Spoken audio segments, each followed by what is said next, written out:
Hello, everybody. Welcome to another episode of the Path of Magic live stream. For those of you who don't know, Path of Magic is a public server that runs Enigma Mode, which is a new way that you can play Valheim. Enigma Mode is designed to be convoluted and confusing and extend the length of a group of people playing the game. There's a lot I need to polish and work on and add and change. Honestly, this isn't really something I'm going to finish. This is an ongoing community project, and the more people play it, the better I can make it, because I get loads of feedback, it gives me lots of ideas, and then I can respond to actual player experiences. And what I've actually found from recently managing this project is that it puts me in a very unique position where I can sort of do the things that players sort of wish Iron Gate did, right? Like, some people want a person from development who can actually, respond and be around and change something. You can't really get that from Iron Gate. But if you play on Path of Magic or Enigma Mode, and you play and contribute in the community and talk, there's a likely chance that your experience or your feedback is going to turn into a mechanic or change something in the game. Even if something bad happens, sometimes that's what's necessary for me to then know about it. And I will actually explain what I've been doing. Just give me a moment here. What's going on in this world here? So since I last played, a couple of things have changed a bit. We now have like a little area to actually call our village, so to speak, right? Granted, it's not super safe. There's this goblin who's giving me a hard time. One goblin's not so bad. And before, we all started with this little shack thing, and then Hallowa made this house right here. Pretty cool. I'm sure we'll see things better in the daylight. And then Devskedo started this workshop over here, which I have been, almost killed by the bear rug. And the workshop I've been improving on and working in. So now we have more upgraded stuff. We have these whole smelting area out here, etc, etc, etc. Sorry if I sound out of breath, by the way. I've been, I use the computer a lot, and if I don't exercise, I get really sick. Basically, my body gets too stiff and I get headaches and all these things from muscle issues. So I have to move around a lot, right? I think probably those of you listening have experienced this as well. It's pretty normal. When you use the computer all the time, like, there's a lot of consequences from that. Even if you have a good diet and everything. Like, to be honest, I eat quite well. I don't eat sugar, and I don't really eat the kind of trash a lot of people do. I eat a lot of, like, natural foods that are grown by people, like, in the country I live in and that kind of thing. But that doesn't really matter. My point is that when you're using a computer, especially if you're playing games a lot, you're going to encounter some of the problems that are really bad with excessive computer use. And one of those is headaches that comes from inflammation in your neck and upper shoulders. So depending on how you look at the screen, it's going to give you a buildup of tension. And that tension will lead to inflammation in your neck. And the more inflamed your neck and shoulders are, then it puts pressure on the nerves, and that's what a headache is. A headache is actually a pulling of the muscle fibers in certain areas that leads to inflammation, and that squishes the nerves, which then gives you the sensation of a headache. But most headaches, I know there's this rumor that it's from dehydration. It's not really true. It is from dehydration, but dehydration causes something else to happen, right? So headaches actually come from, they come from inflammation. So when you have a headache, it means you have a nerve somewhere that has pressure upon it for whatever reason. I'm glad that I can't blow up your house. The fire arrows. Oh. I think I blew you up. I'm sorry. It also blamed you, so that's a problem. What I was gonna say is that the fire arrows don't hurt buildings anymore, but I very clearly just yeeted Hallowa there out of existence, unless he shot that fire arrow, but I don't think so. So I gotta work on that because it blamed him, and it's supposed to blame the other person or another, like someone else blew them up. It's supposed to show a different message if that happens. But my point was that one of the big issues in my life in the past was all of these headaches. I used to get really, really bad headaches. Now I get really, really sick. And I would be gone for a while, if that makes sense. It would take me out for a day or two. And that was like a big detrimental thing in my life. It was really hard to deal with. It was something I was kind of always suffering with ever since I was like 12 to 26, pretty much. Maybe like 1 to 2 days a week I would lose to headaches.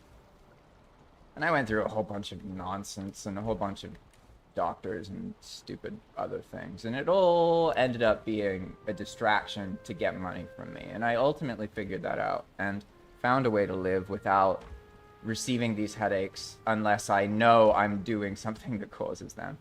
So now everything's fine, but I find myself in a position where like most people don't know these things. They don't know just how detrimental it is to be still all the time, whether you're sitting or standing. Like I actually stand when I work. I don't sit. So it's a bit better, but even so, standing all the time is still incredibly toxic for the body. It's literally a method of torture in some places. They'll just put someone in a cell where they can only stand and they can't sit. Like, it's really bad for you to be still. It doesn't matter how you're still. And there's this notion that standing is a lot better than sitting. But ultimately, motion is the thing that will cure you of your pain. So you have to kind of learn to be in regular motion if you want to avoid these issues and problems. But before I go on about that, let me make sure I focus on updating you guys on our little village, because it's pretty good so far. I mean, don't get me wrong, I know what happens when you start a village on Valheim. And almost certainly that's going to happen here at some point, because it always does when someone makes a server and there's a village, everyone wants to build buildings there. But it's okay, for now, everything's fine, it's not laggy yet. Once it is laggy, we'll just go somewhere else, it'll be okay. But we got some more spots if you want to come here and add your little house to the village. So far, I think Indo was working on this one, right? Was it this one? Or another one? I feel like maybe there was another house somewhere. I don't actually remember, to be honest. I saw some screenshots, so sometimes people will change things in the screenshots and then you think it's someone else. So this is Devcommands' house, I assume. That would mean Indo's house. Not Indo, sorry. I'm confusing Index for Indo. Indo was one of the older original players in Path of Magic before all of the Enigma Mode stuff. Whoa! Wait, did he get both of us? How did he get both of us? How did he do that?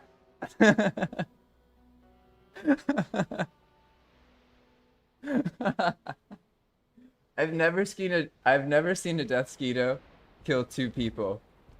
That is hilarious. Hello, Arizosa. Welcome, welcome, welcome. I've got a new setup. So now I'm gonna try, and as soon as someone sends a message, I'll just like, I might not respond in full, but I've noticed like if people text in the chat and then I don't respond quickly or I don't acknowledge I saw it, they don't feel included, right? And I want to make sure I'm focusing on kind of involving people and making people feel included, etc. The kitchen, maybe, Hal? In the kitchen? Yeah, I put stuff in the kitchen over here, but there wasn't a whole lot, to be honest. But the yellow, I thought this was pretty, you know, global, right? Yellow's where our cooked stamina food goes. Red's where the cooked health food goes. This is purple, but it looks blue. It's for the eater. And then all the other stuff is just ingredients, so I made white arrows. I'll just try and, like, I'm trying to learn to play in a way where I can just do the same thing. And, like, it's compatible with other people and it's easy to understand, if that makes sense. So, basically, we have this village. We got little communal areas right?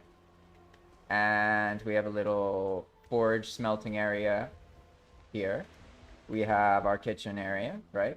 Kitchen could use some work. You know, we can make some ovens and do all these things. I was messing around a little bit and I redid the roof. I was just like experimenting with triangles and like different roof sides, right? So I'm always obsessed with visibility. I like, basically, I prefer the wool you can see right through. It's kind of frustrating sometimes. Maybe that's why I just ignore the death skeeto. I'm so used to them. It's just a part of my play style. So what I was trying to show is these other houses, right? Because now this one's here. And this is Devskeeto's place that he's been working on. And Index showed some screenshots. I swear it was a different building. But I don't know where it is. He said it was like near some sign that said like repair shop or something. That's what I remembered.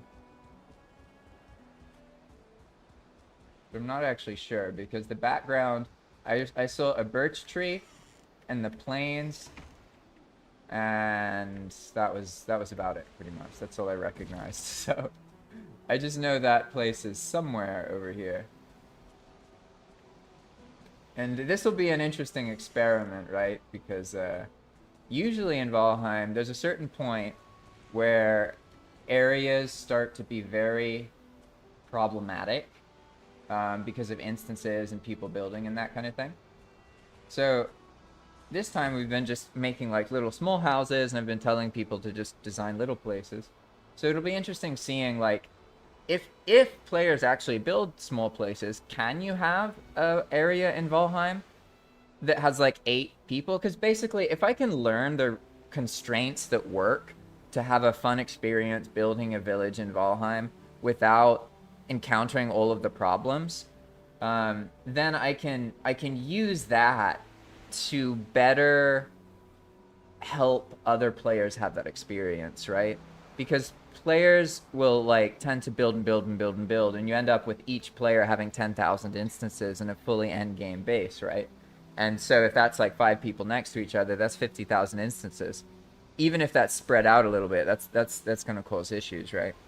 So what I learned in the previous situation was that it was around like 12,000 or 13,000 instances in a loaded area that we started having issues. And then there were a bunch of people coming and making a new house and leaving, basically, because it was a new server and I'd shown it on YouTube. And that was like the most popular time at that point on the server. Now the server is as popular as it was before, but more consistently, if that makes sense. But back then, a bunch of people came in, and there was like a new building every, I don't know, 6 hours. So I'd like log out and log back in the next day after sleeping, and there'd be like a building and a half just in front of where I was, or suddenly I was in someone's base, and people were cramming bases into like every spot they could find. It was pretty nuts. But what I learned from that experience was that the bases become problematic, yeah, around like 12,000 instances. So what I want to focus on with this area is making sure I pay a lot of attention and I notice, because if we can make a way that like the system will warn players when they're reaching the point where there's a lot of instances, and it will at least inform them somehow that like, hey, you might want to move on to another area. Because what happened before is that you get all these people join, and then it became like 20, 30, 40,000 instances in like 2 days, 3 days. Like it was super, super fast, and it became completely unplayable. Like I'm not even kidding. Like we would go to like loot a cart or something like this, and you like try and open it, and you just wait. And you wait. And you wait. And then like you leave because you give up, and like you see the inventory screen for a second, and then some random invisible monster kills you. Like that was the experience. It was really bad. So I'm not trying to dissuade anyone at all from building. What I really am trying to figure out is like, how can we make a system where it encourages players to keep their structures smaller. You know what I mean? Because there's this problem in Valheim where, like, Valheim kind of, I don't know, it has a way of you don't build, but then you build and you build huge holes and big giant things, right? So if we can better balance that, I think that would be good for everybody. And I'm not saying we should control the players and completely limit them, because sometimes people are going to want to just build a giant, huge base, right? Like, that's how it's going to go. But in other situations, we want to warn the player so they know, hey, once you pass, you know, like 10,000 instances, you're entering gray territory, you know, and once you're in like 14, 15,000 instances, it's going to be laggy. You shouldn't be fighting anything really. And if you're in 20 or 30,000, it's going to be so laggy for some players that they will like completely not even use that area, because as soon as they enter that first loaded zone, it'll just like completely tank. And it's one of the most jarring experiences you can have in Valheim. I've learned this because I've given people loads of jarring experiences. To be honest, I've probably given pretty much every kind of jarring experience that can be given. And players are very tolerant, to be honest. I've found them to be remarkably tolerant. However, if there are lag spikes, that's like the thing that really alienates people. Especially if they don't understand why, or it seems confusing, or it happens in combat. They really, really hate lag spikes. And lag spikes in particular. Even if it's like just for a couple seconds, it's like really problematic. So if you do something that causes that to happen, it's going to create this kind of trigger event where players are more likely to like quit and really get frustrated, if that makes sense. So let me change this setting in this chat menu real quick.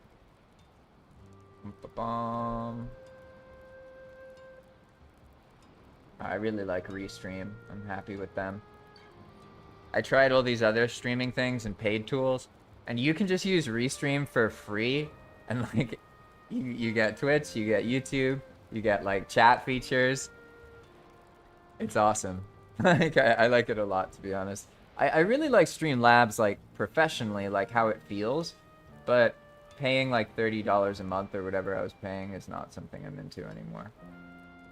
Free is nice. Compact mode, there we go. I was just making it so I can more easily see everybody's chat messages. I was basically only able to see one at a time because they were too big. So now they're all good. And you guys shouldn't be able to see the chat messages on the screen. I might do that in the future, but for now, I'll just show what's happening in Valheim. So let me gather my thoughts here a little bit. I know I was ranting about a village experience there, but I think I made my point that I want to pay attention. And if anyone has any insights on how to like better educate players into instance limits in Valheim, because the problem's not really that it happens. It's that players don't know until it's too late, right? Like once your base is lagging, like you probably already have plans to make it bigger. You know what I mean? So it's quite alienating for players, I think, when that happens a lot. So what I want to do is set up an auto warning system of some kind, just so they know. It's kind of like in the same way that you can learn about other mechanics in Path of Magic just by like playing, right? And you'll find different things and that sort of thing. I think that Valheim should do that for the instance limits. So the game should notice that, hey, this player's building and there's, you know, 10,000 instances. Let's give them a couple warnings now. Like, now that there's 10,000 instances, every time they build, there's a 1% chance to warn them that this is becoming a higher instance count area, right? I have a feeling that, like, yes, Valheim has these constraints and issues and problems, but maybe if we better communicate with the player, then it won't be as problematic, because then they'll know ahead of time, and yeah, maybe they won't listen, but at least whenever I've informed people of how these things work, they seem to listen, and then they play differently, and they like spread out and that kind of thing. So I think people, they have a genuine desire to play in a way that works for each other and doesn't make problems, right? It's just that figuring out what that desire is, it can be convoluted. Or sorry, not what the desire is, what that limit is. Can be hard for them. So they don't really know where that limit kicks in. Maybe they have a better computer and they've been building on single player and they've never played on a server. And that's another thing, right? On a server, do you even need to have this kind of limit? I don't know. Probably on a server you do, but on single player, maybe it's not even necessary, right? And again, I wouldn't be forcing someone to stop. What I would do is make a warning system that's rolled by weight. So it happens once there's a certain amount of things in an area, and only then.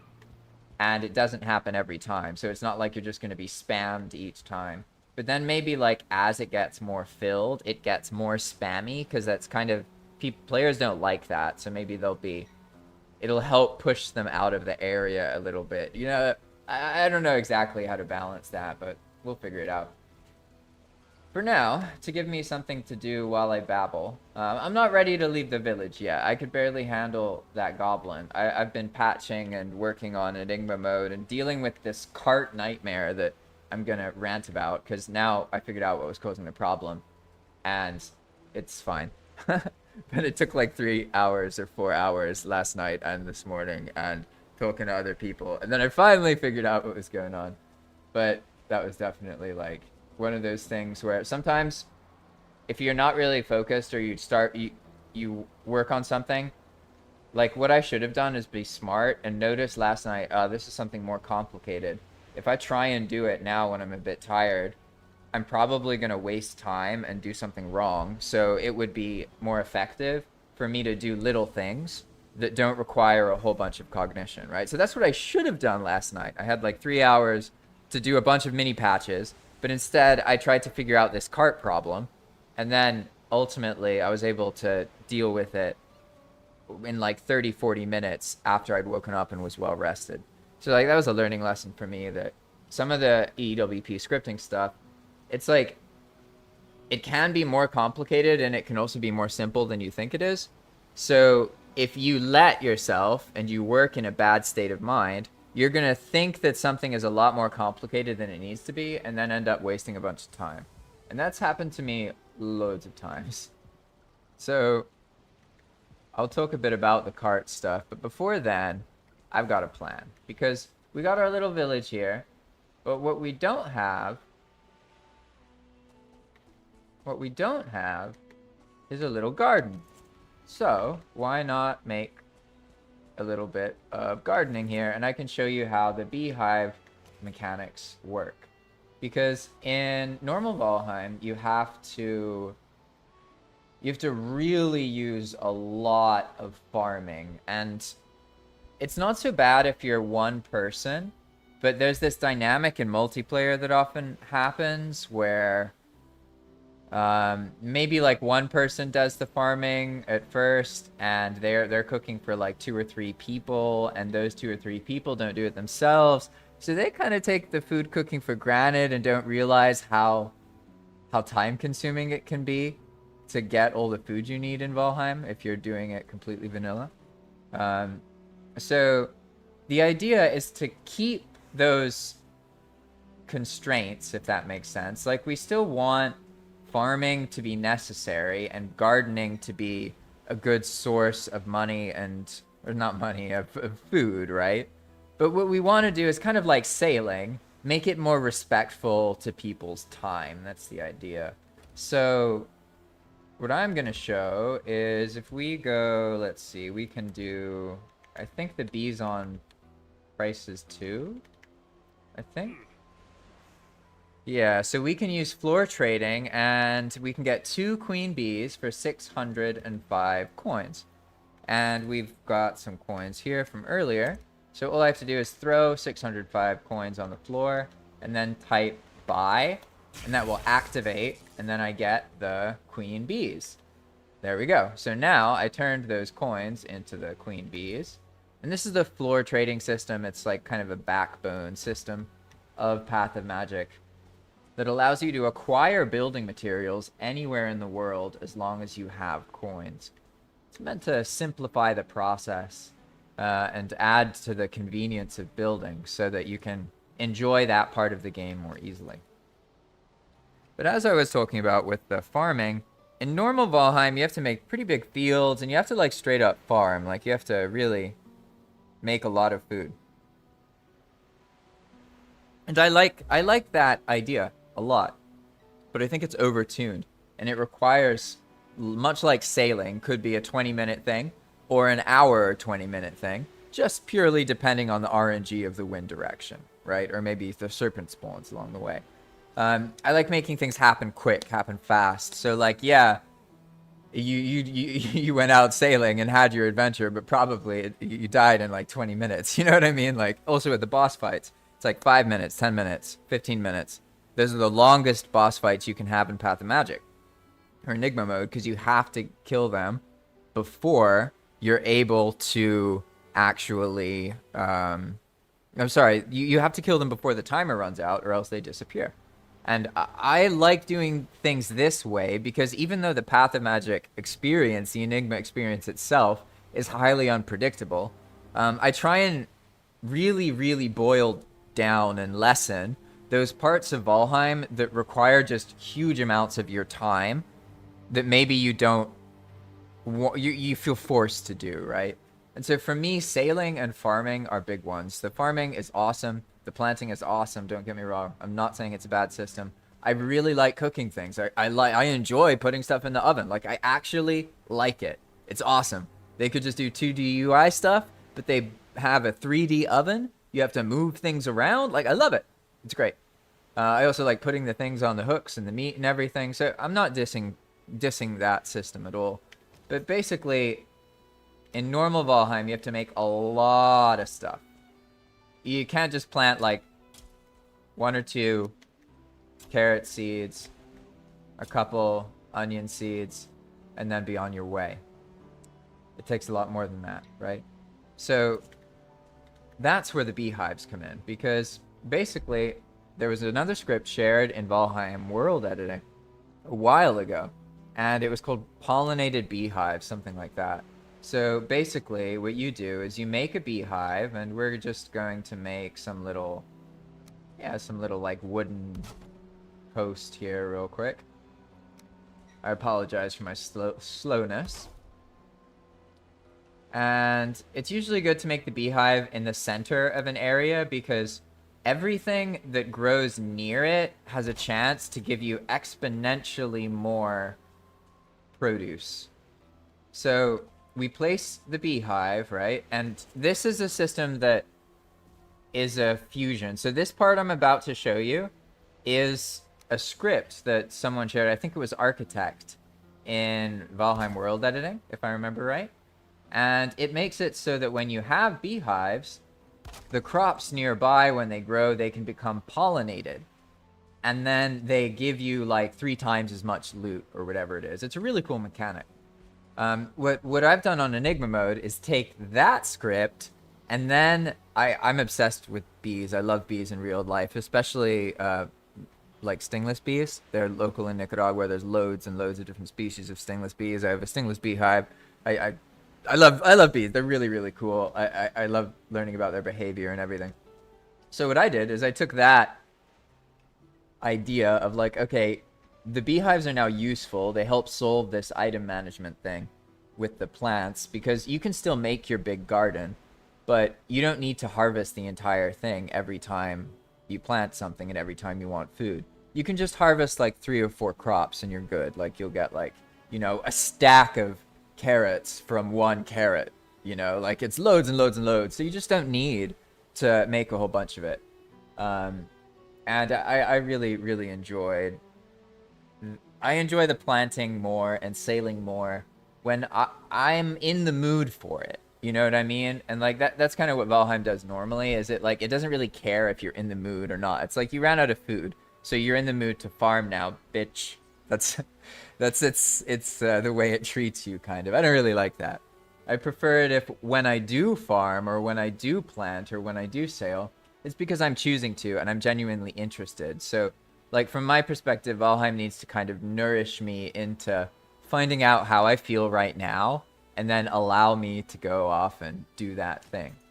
So we'll plant these here. And as you can see, I barely have anything. Like, look at this. I have like, what was this? Like 15 onions. That's not really that many, is it? And then we have these seed carrots as well. So I'm just going to plant, you know, a couple of these. Maybe like just around here. Nothing fancy.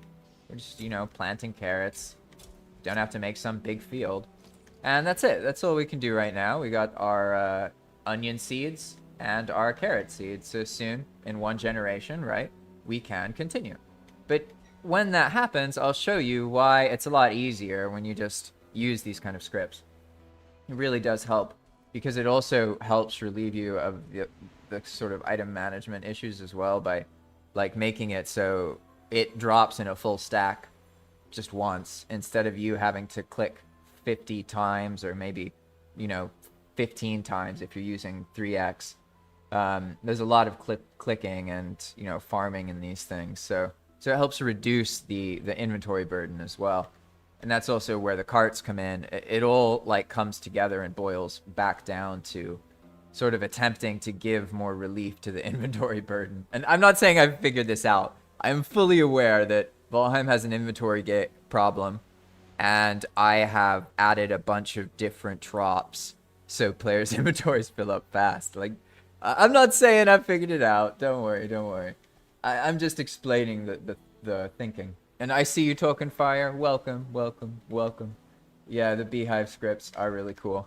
I got off on a tangent there, but what I explained was the thing Architect changed, right? He made a script where you can have the beehive pollinate the plant when it grows nearby.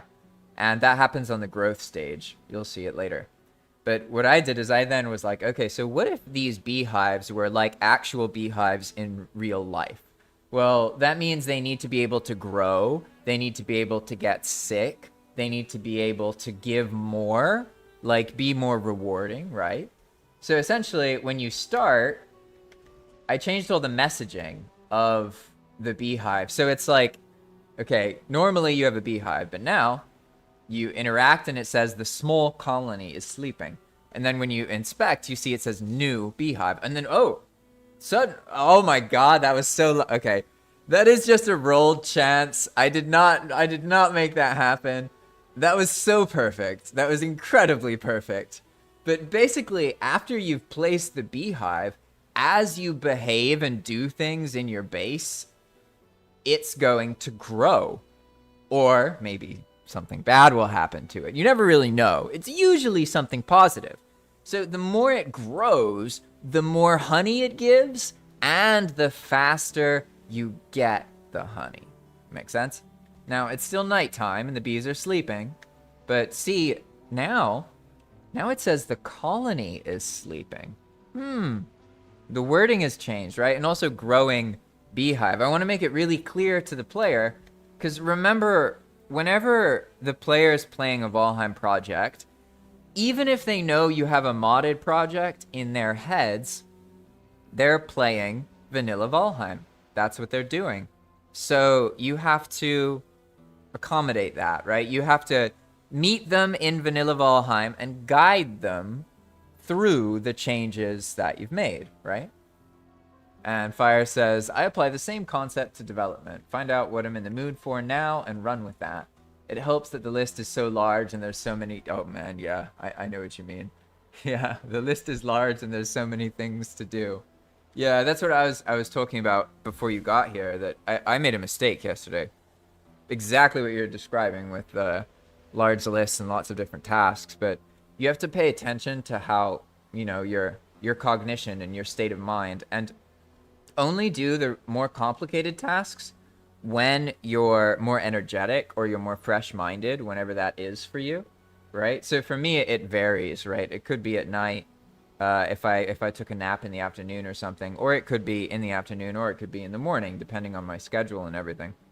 But make sure to do the complicated tasks then, and avoid doing the complicated tasks in particular if you're tired or fatigued, because basically you'll make problems for yourself for no reason because you're doing things because you're tired. It's really easy to do that if you're coding or if you're scripting. It's definitely better, like, and I'm not saying you have to be in your best to script. Like, it's not like I'm always in a perfectly focused state of mind when I'm scripting. I'm just saying that, like, if you notice you're not doing well, for your own sake, it's very important to stop. And basically what happened to me is I had this issue with the carts, and I was trying to figure it out because it's really important. It's like a very game-breaking thing to lose a cart that you just put a bunch of your, you know, most important cared-for resources into, and then it just disappears, right? Like, yeah. And people have this way of thinking things are... It's sort of like when they happen, they think I did everything on purpose. Like, the name of the project is Enigma for a reason. I don't even fully understand it myself. Like, I just have habits in these things that produce this, you know what I mean? But basically, there's this issue where if a cart gets destroyed in the path, it will not drop its cargo crates, so you just lose everything. And I was trying to figure that out last night, and I shouldn't have tried to figure that out last night. Instead, I should have done the, like, 20 little tasks that were easy, that are very quick, that I can do even if I'm tired. But I wasn't smart enough, so I tried to fix this thing and just wasted my time and didn't fix it. But then I woke up, and then just within like 30, 40 minutes, oh, okay, I figured out what was going on and how to test it and what was going on, and it's fine. And now I know that if a cargo crate is created within 5 meters of an Enigma path, it will be automatically removed because the cargo crate has the destructible component that is in the rocks, and that's what we use on the path to target. I was under the impression that none of the player-made pieces have the destructible component, which is true because players can't make cargo crates, right? So I was misled by myself, basically, and I just needed to add like 4 lines of script. So this whole problem that I spent hours and hours working on ended up being solved with 4 lines of script. Like, it was so simple. And it's just like, God. So that's what I was getting at. Like, you really have to prioritize your tasks and think about your current state of mind. And you're going to do much better if you make sure to solve all the easy things first, generally. And only go for the more problematic things or the more potentially complicated things as soon as you feel like you're really up for it. Like, you got to feel like you're capable, and don't just do it willy-nilly, spur of the moment. Just my advice. I learned that last night. And back to the beehive thing. This script was really, really fun. I've found that anybody who's interested in a project, what you should do pretty much is just find something you already care about or you already enjoy or like, and then kind of find a way to relate that to your scripting project or your coding, right? It's like, there's just something really fun about it. It's almost like just playing a new way to play Valheim. I didn't even think of it as like, oh, I'm scripting, I have to make this script, it's confusing. I just like bees a lot, and I know how bees behave, right? So in real life, bees do what they want. Like, you are the bee, like, you're kind of like a thing that's there that's trying to keep them happy. But they ultimately can always just fly away and leave because they're bees. And that's what they do. They fly. They fly to get the food to make the honey. Therefore, if they can make honey, they have free will to leave. They have freedom, so to speak. You can't keep them there. And they'll do all sorts of things. They make a new queen, there's all these beliefs about bees that there's just a queen, one queen all the time, like it's perpetually alive or something. It's got a whole system of reproducing queens over and over again, and they kind of get like violently thrown out of the beehive and die, or sometimes live, or sometimes other bees go with them, right? So it's like bees are incredibly complicated, and a human who thinks they really understand the nuances of bee life doesn't really know how fascinating bees are, because they like reflect their environment, and they're an intelligence, like maybe an individual bee, whatever, you might not think it's intelligent, but a beehive itself is intelligent. Like you can literally, like, they get used to your pheromones and smells and stuff and stop associating you as much as a threat. So they literally get to know you in their own bee way. They're essentially a hive mind. They can actually function. They can remember things. For example, if you take a beehive and you like move it, or you rotate the entrance, then like the bees at first are all going to start like nailing into the side of the beehive where the entrance used to be. It's like they remember where things were before, and it's not there anymore, and they're like, what the hell, what's happening? They get confused, and then they learn, and then they go to the new entrance and they teach each other where the new entrance is. It's like their intelligence is infectious. It's the same with ants. Like, we really underestimate all these creatures. They're incredibly intelligent, but it's a different form of intelligence that just flows into things and fills them, like water filling up a dry cavity or a stone bowl. So I love bees, really love them. And to go back to Fire's comment, he says, yeah, sometimes when you're tired, it's easy to go about reinventing the wheel, and then you show it to someone else and they're like, why didn't you just do this? You're describing the hive mind chat. That's basically like, I'm in this group chat with Dakar and Raka and Zeal, and yeah, I definitely just like spam my ideas and stuff there, and sometimes they're like, boop. Like, there's like 30 things I wrote, and they're like one line, boom. Like, so that's how I've learned, really. I've got a lot of advantages with EWP, because I know people who love EWP, and like there's so many projects for me to pull from and look at, especially now because I run the Enigma project, right? So like I can just like copy and paste any example of almost any mechanic that you can do with EWP to a point. I don't have like exact copy pastables of like some of the more complicated abstract things, but I have all the little modules and bits. So it's like this whole studio, you know what I mean, where everything's just really easy to make quickly. And that's why I was so frustrated last night, because I could have gotten a lot of stuff done on the Enigma patch, because there's loads of feedback, loads of things to change. But then I got distracted by that cart thing. I learned my lesson though, and I think I've blabbered on enough about that.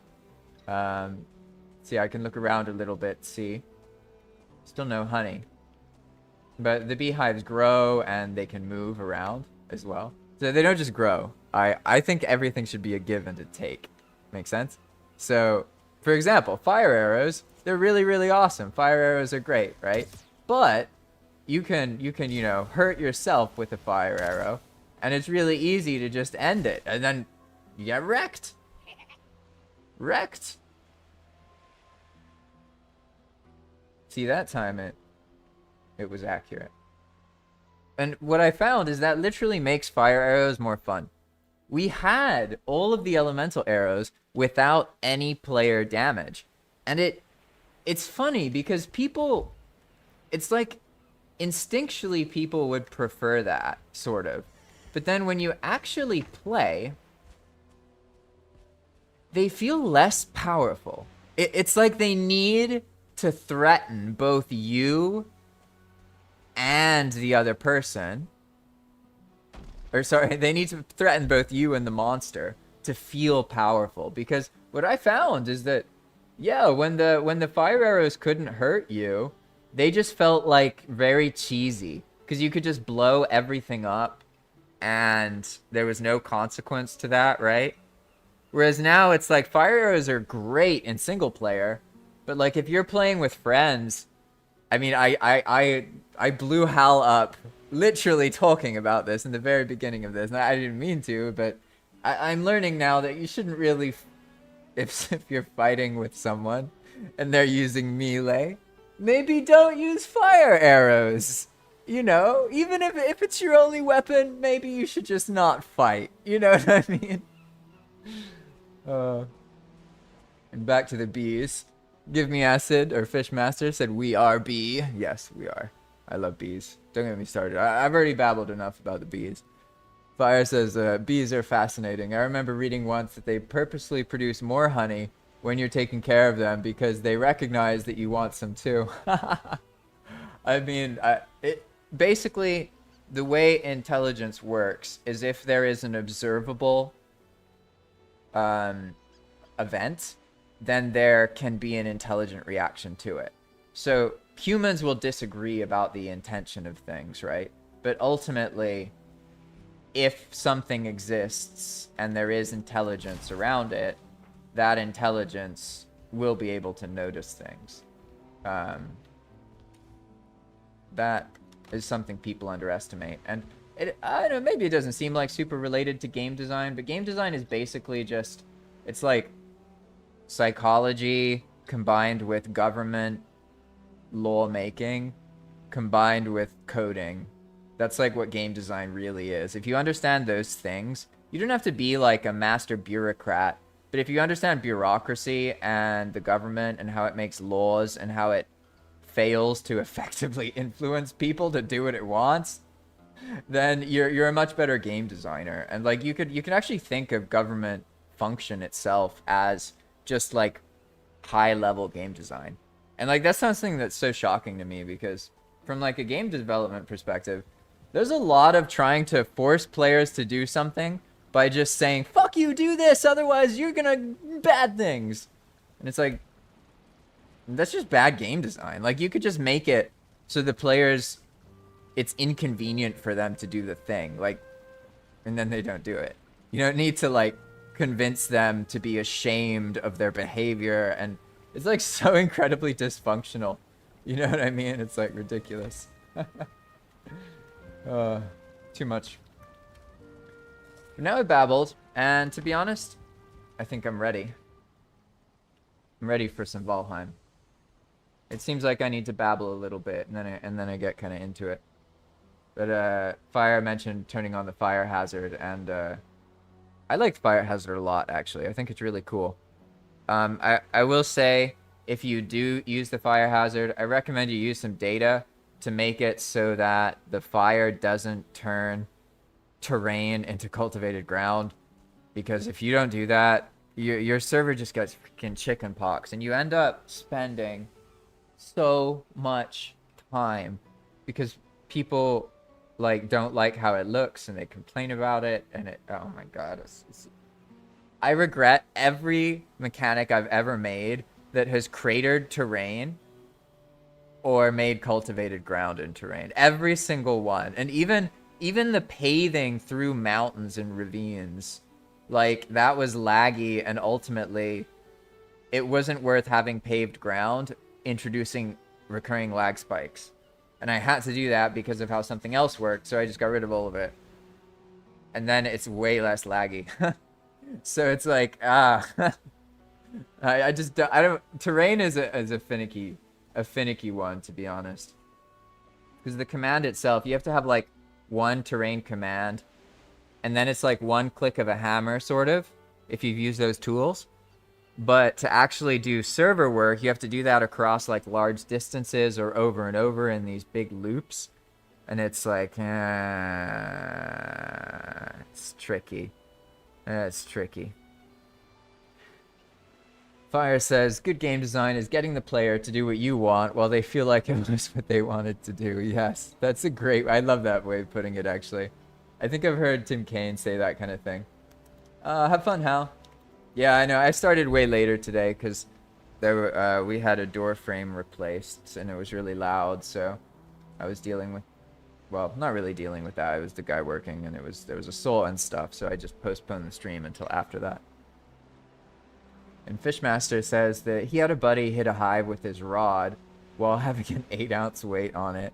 It put a hole in the hive, and we had to leave the tackle box and run. I got stung like 5 times, and he got stung in the face. Yeah. I mean, once you have been physically violent near the bees, it's too late. Like, they're not gonna. Even if someone is like super good with bees, if you're next to somebody who is violent with the bee, and even in their body language, like, yeah, because once the bees swarm, like, it doesn't really matter who you are anymore. So everything's fine as long as they're not swarming and they don't have the aggression chemical. But the moment that they start getting pissed and they start being like, everyone fuck up this guy or fuck up everything, that's more how they think, it gets really problematic, right? But bees are actually really funny. If you move slowly, like kind of like a sloth, you can literally just, it's like you're invisible to the bees. So you can, like, I've put my hands, like, literally, like, you can scoop up hundreds and hundreds and hundreds of bees and slowly pick them up out of the hive and then, like, pour them out of your hands like liquid. And they don't sting you because you're not moving quickly and you're not aggressive. But if there's sudden motion or, like, if something falls, like a tree branch falls, like, it's your fault. You know what I mean? Like, the bees don't care that tree branch wasn't you. They don't like vibration. So in bee world, like, you as a human, you don't really exist. You're just a series of vibrations and kind of maybe smells and hormonal experiences and visuals. So, like, they don't think of you the way you think of you, right? So to a bee, there is no you to blame. There is vibration, so it's clearly a problem. But yeah, again, I'm babbling about the bees. I like bees. We have a stingless beehive here. It's there's like, I don't know, like 20 or 30 different stingless bees that are just super common here and local. And oh, it's just been chugging along. It's in this bamboo log. It's not like something I can open, but I've had it for like, I think like 2.5 years, 3 years, and they're still there. They're just chilling, doing their things. It's cool. And so Fishmaster says that he released his line too early on the throw, and then the weight went straight. So it was like right above you guys. Oh man, that's crazy too. Some bees can be super aggressive. Like, there's certain kinds of bees that, like, you don't want to mess with. There's this bee here called, I think it's Sanquano, something like that. And, like, they have this irritating kind of toxin on their skin, and they can bite you. And they're, like, even one can fuck you up. And if a colony is, like, hundreds or sometimes thousands of them. So it's, like, it's funny because they're a peaceful bee. But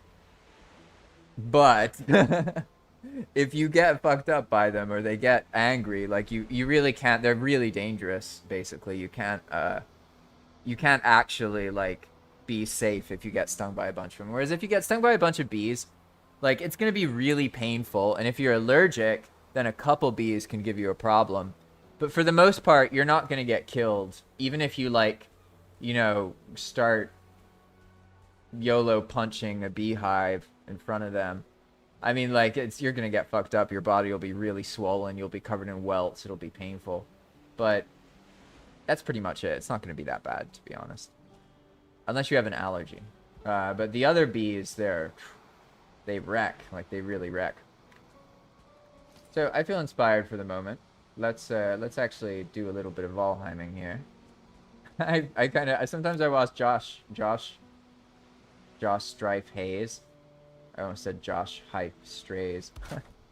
And I've noticed that he does that a lot. Where, like, he'll talk and be like, yes, Dark Souls. 45 minutes into a rant about life. But it's funny because that guy, he kind of gives the impression that that's not what people are going for. But, like, I've never watched a video of his because I want to see him play Dark Souls. Does that make sense? So, like, I like his videos, but I don't watch them to see him play video games. I watch them to, like, listen to him do his, like, chatty thing and talk about stuff. And I like it when people are, like, kind and genuine and talk about their crises in life. And I don't know. I find it really interesting. There's like most people aren't like that. They're really like, I don't mean fake in like a cruel way, because I understand it's really hard to be open online when there's so much criticism, because there's this notion that like you can escape judgment and you can escape criticism if you just conform. I got news for you. There's no escape for judgment and criticism. So even if you conform, people will still judge you and criticize you. So really, it's not worth fussing about, and you should just do what makes you happy as long as you're not hurting other people. Like, really, at the end of the day, it doesn't really matter.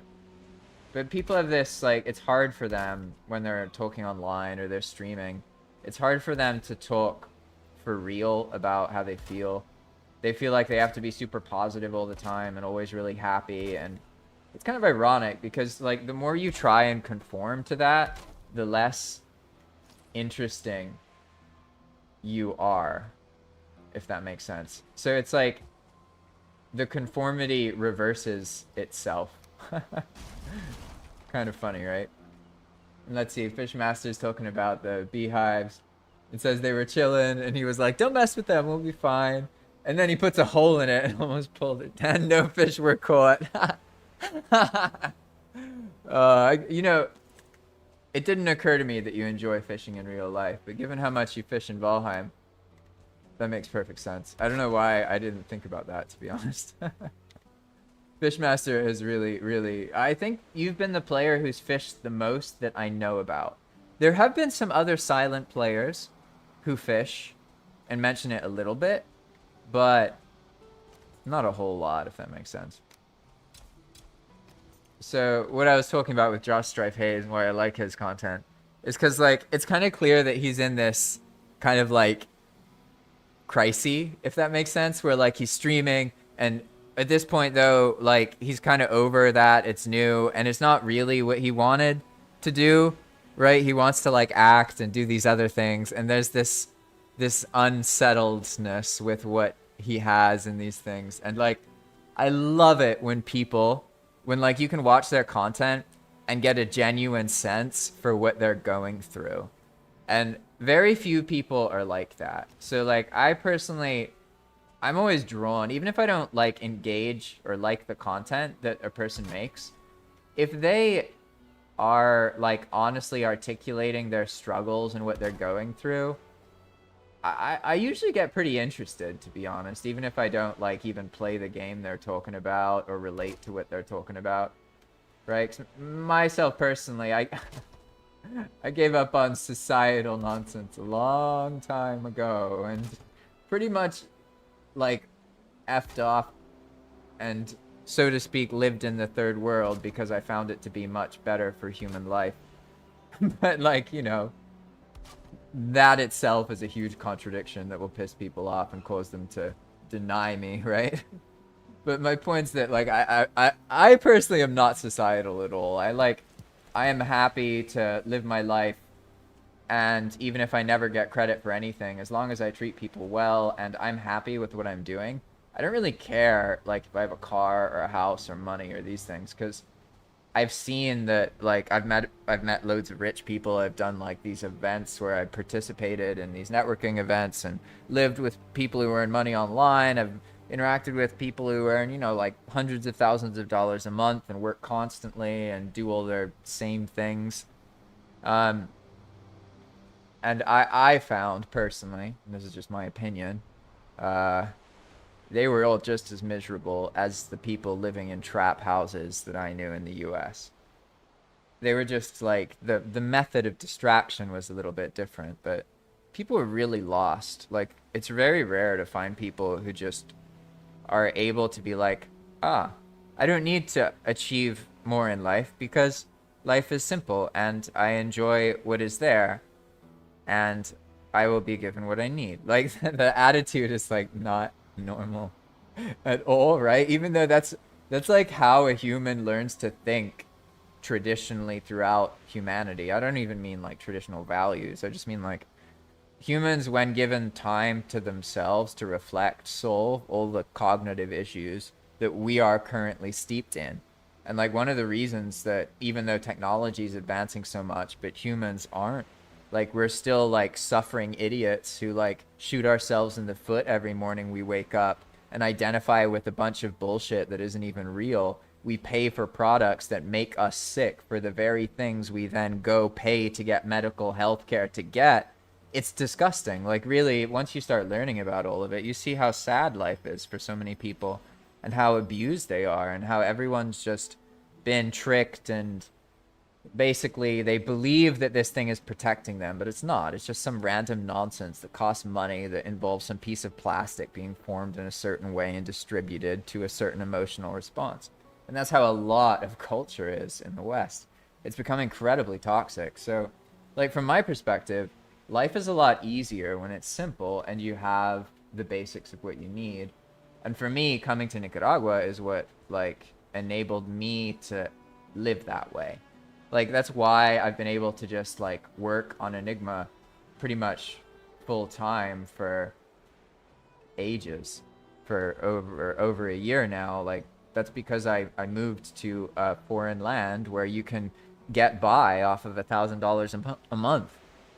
So I don't need to be so worried and concerned, right? But that being said, everyone in my family still lives in the US, right? So from their perspective, it's very different. And like, so I love my family. I think they're really cool. But they're very much like privileged aristocratic people who have ultimately nothing to really worry about. Just like me, I don't have anything to really worry about because technically, like, if I really needed help, someone in my family would protect me.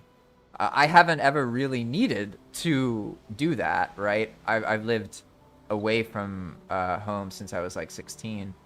And I've like never needed to move back in or do that kind of thing. And sometimes like there have been other things that I've been helped with, like financial support and these kind of issues. But for the most part, yeah, I've been working since I was 16 and I left home when I was really young. And I never went back. I never lived with my family again, really.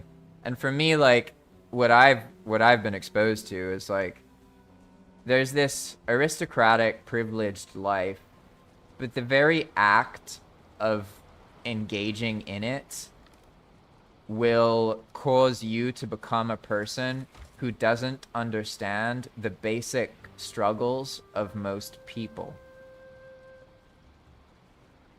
And if you don't understand most people, then you're not going to be able to do things involving people well or properly, right? And you can imagine that this explains why our world is so problematic, because it's ruled, whether you live in a communist, socialist, democratic, whatever you want to call your government, it doesn't matter. It's all the same. There are elite ruling families and people with influence that hold power. There's just different words for what those people call the government. But nobody in this world is in these elite circles is actually below the law. They're all above the law. They all have a different experience. And like one of the things I really get frustrated with, to be honest, because I come from the West, I was raised about all that stuff about democracy, freedom, blah blah blah blah blah. And one thing that's so frustrating about it for me is that I saw like, okay, if that's true, like why are we not really free? Like I don't know. And when I lived in the West, I didn't feel free. I felt like I had to work constantly, and then like you get sick from working so much, and then they say that it's chronic illness, but really it's just chronic illness that any human would develop from participating in a very sick society that is designed to create hardship at profit. So like most businesses, not all of them, but a lot of them exist by converting human cognition into profit and trying to extract as much of it as possible out of the human with as little price as possible given to them. And that's like the culture we've produced. That is what we export to the rest of the world. So I just never was able to square that really with this notion that like we are actually free and good people, because what I've seen as a person from the West is a lot of drug addiction, a lot of suffering, and a lot of abuse, and a lot of lying, a lot of politicians claiming one thing and then completely screwing over foreign lands without any reality, like knowing what's actually going on there. I saw my parents get sick to systems that charge them inordinate sums of money. I saw my mother work for 7 years of her life to pay something she never really should have had to pay for. How miserable she was, how horrible that experience was for her, how isolated she became because of the value in that society of work and everything being about work. It's just so dumb. It's like, you should work so that you don't have to work. Like, not to be, you know, like, you're fucked. Like, if you think you can work to a point where you will no longer be insecure, you are fucked and you're wasting your life, because that will never happen. The only way to face these things is to face what is there all the time, just yourself. There's nothing in the future that's going to change any of that stuff, right? So for me, coming to Nicaragua, it gave me the time to reflect and have all those experiences.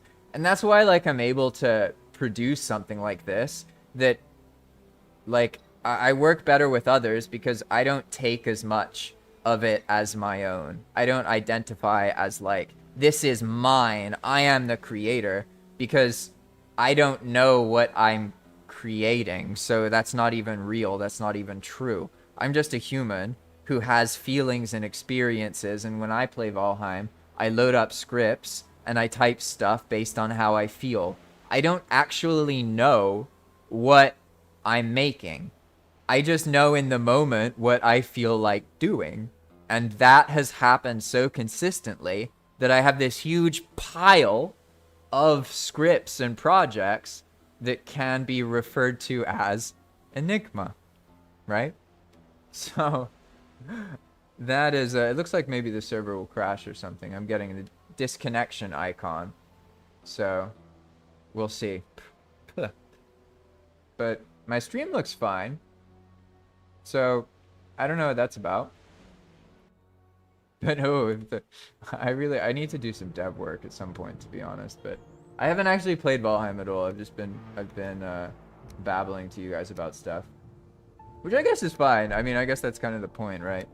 It's just like sometimes I get so into the babbling. It's like, what am I supposed to do here? For now, though, I'm gonna look at the comments. Fire says, I always get a laugh out of the one Family Guy skit that someone talking to God, and they're like, yeah, I have to go to work to make money so I can buy food. And God's all pissed off and flabbergasted. He's like, buy food? I left it laying on the ground. That is so true. Oh, yeah. Yeah. And then Fire says, the reality of it is you work so someone else doesn't have to. Mainly the bosses. Yeah, it's actually funny. So I disconnected, but then because I was able to log back in and it showed me the password screen, there's probably something going on in one specific chunk, or somebody with something incompatible in that area. Because if a server crashes, you can't get to the password screen. Like this part, it won't launch. Basically, like this will happen, and then you see nothing, and then it eventually goes back to the title screen. Like you'll see the connecting thing, and it never gets to the password. So it got to the password previously, which was kind of weird. So it's possible that like the server was tripping, and then it actually crashed. Like now, this is the behavior of when it's crashed. You try and log in, and nothing happens. But you have to be careful, because there's another thing that can happen in Valheim where, yeah, you think you're logged out of the server, but you're not. You think you are, and it looks like you're on your Valheim title screen. You're not in the server, you're not playing. But the server doesn't really know that until now, that moment. That moment you press quit. That's when, I don't know what happens, I don't know how to explain it. I just know from all of the nonsense. You can think of me of a person who's covered the Valheim world in so much spaghetti that I've discovered magical mysteries that I can't explain. Just purely because of making scripts and letting people use mods and doing all that stuff. And one of the things I've noticed is that Valheim has a persistency of some kind when you go back to the title screen. So there's a lot of things this influences, but if you ever have issues, you need to quit the game completely and log back in. And sometimes this thing happens where if you fail to log into the server once, right? Like, let's say you join the server and what happened earlier happened. We'll see if it happens again. Sometimes if you get disconnected here, right? Like this looks like the server probably crashed. That would be my gut, because I restarted the client and then this happened. But basically the problem that happens is that if you fail to join once, there's some kind of memory. The server has to process the fact that you failed to join. Make sense? So even though you're on the title screen, if the server's hung up, it's like got you in queue and hasn't processed that you disconnected yet. So the server still has this kind of sense that you're connected to it. So when you try and reconnect again, it's not going to work. That's another separate issue. But the really freaking crazy thing that I found is that if I run Enigma, if I run the Pather, and then I turn off the part that requires a player, if I run it and log out and log into a new world, the paths will keep building from where they stopped. It's like, wait, what? Like, that means that pokes can somehow persist through a log out of one world and a log into another. Like, if you quit Valheim completely, then it breaks. That doesn't happen. But that happened a couple times, and I was like, holy shit, I didn't know that was even possible. But it's almost like the Valheim title screen itself is like a Portal splash screen, if that makes sense. But anyway, while I've been babbling, I've been looking at the server thing. So, it looks like it did crash. And this is actually quite unusual. Normally, it would turn itself back on pretty quickly. So, this time it crashed. I should look at what happened there, because the way that it crashed and the way some of us got kicked off first, that's something that could happen if someone joined with the wrong kind of mod and caused a problem by mistake. I'm not saying anyone did anything on purpose, but normally when you have like half crashing at first, it means something happened in an area that caused a problem, and then everything crashed. And it's different than like the whole server just crashing at the same time and everyone getting kicked off. So what I'm doing right now, I could just turn the server back on right now. I'm gonna wait a moment because I need to look at the log real quick. So I'm logging on, and there's actually a couple issues because I haven't updated Path of Magic to the latest Enigma yet. I'll do that soon. I really want. That's my. To be honest, I don't want to play. I want to do development stuff. I want to finish this patch, and then it's like hard for me to play normally when I'm inspired to work on the patch. To be honest, but I'm very committed to this streaming thing, so I want to make sure that even if I don't feel like playing, I'll stream and play anyway, even if I just babble in a garden about bees for 2 hours. Alright, so we're on the files. We want to look at the screen log 0. It's only 1 million bytes. That's not so bad. That's not so bad. When there's a bad issue, it's like 1 billion bytes or more. That means there's like a spammy error. So what I'm doing now, I could show it, but it's really boring. It's just a bunch of text on the screen. So I'm just gonna show you that. I'm just showing you the Valheim screen. I'm looking at the server log, and I'm going down to find the moment that it crashed, because I want to see what was happening before I turn it back on. Because if it's a player who is using like different mods, I need to tell them, otherwise it's just gonna repeat itself. But it could just be some random nonsense. I don't actually know if it was someone using something else. But let's see. Okay, so alright, here's where everyone got kicked. Bum bum bum. No errors, that's interesting. And it didn't, so sometimes there's this on the hour exact kick that can happen.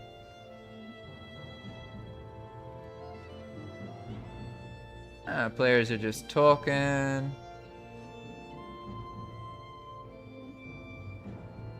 I don't see anything incriminating here so far. Yeah, everyone's just chatting. There's no weird commands or messages or unusual stuff going on. Yeah, I don't know what that was about, so I'll just assume that it's something I haven't patched on, because I have to now keep track of Enigma, right? The actual project itself and all the files. And I keep track of the version I'm currently developing. And then the one currently on Path of Magic, which is a little bit different because it has player contributions that I don't have in the Enigma mod pack, right? Basically, like, I let people practice and make stuff on the server sometimes, but until it gets like very polished, I won't put it into Enigma. So there's little differences between the actual Enigma experience and the Path of Magic experience, but for the most part, Path of Magic is Enigma. But I just turned the server back on, so should be fine. Let's see, how long was our little hiatus here? You can go to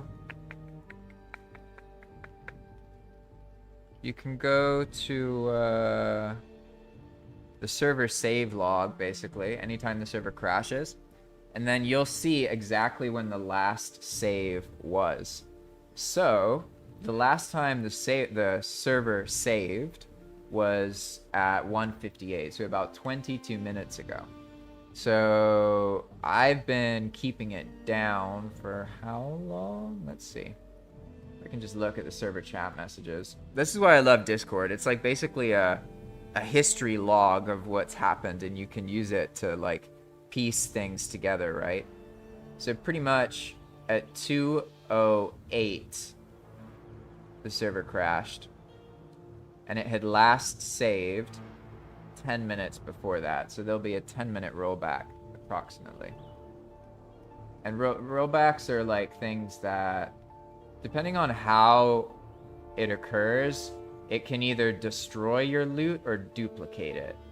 So if you know what you're doing, every time you see a rollback start, you can duplicate things. Let's see, and it looks like, yeah, it just crashed at 2:08. Nothing in the log to look weird. So it could be like client mods or something, but to be honest, I don't know.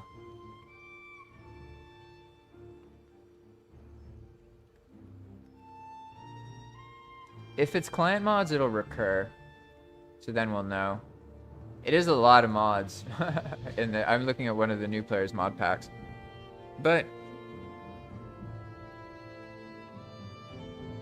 I don't know, to be honest, because like you can usually get away. I don't know what having server characters on the client would do, because it's not. There's a couple mods that are, yeah, usually they just don't do anything if they're not on the server, pretty much. But if it is a problem with the mods, then after I turn the server back on and people log back on, then it'll happen again, and then we'll know. But I'm gonna assume that it was just some random other thing, because that does happen as well. And I've learned that basically you should ignore stuff until it happens twice. That definitely causes issues. So if there's a certain mod and then this happens again, then you guys probably know for sure what it is. But if it doesn't happen again, you should just assume that it's like yeah, some random thing. It was a little weird. Yeah, I did notice that weirdness, how it like half crashed at first. But that can happen in other situations. It's just not normally how the server crashes. But that's just a subtle difference. I don't think it's necessarily indicative of everything. And look, I ranted so long that I didn't even lose anything. All that I lost is, look, I had done this. Oh wait, no, I did. I lost those little things, right? Yeah, I made these. I guess that's one benefit to just babbling nonstop, right? When the server crashes, I didn't do anything, so I have nothing to lose.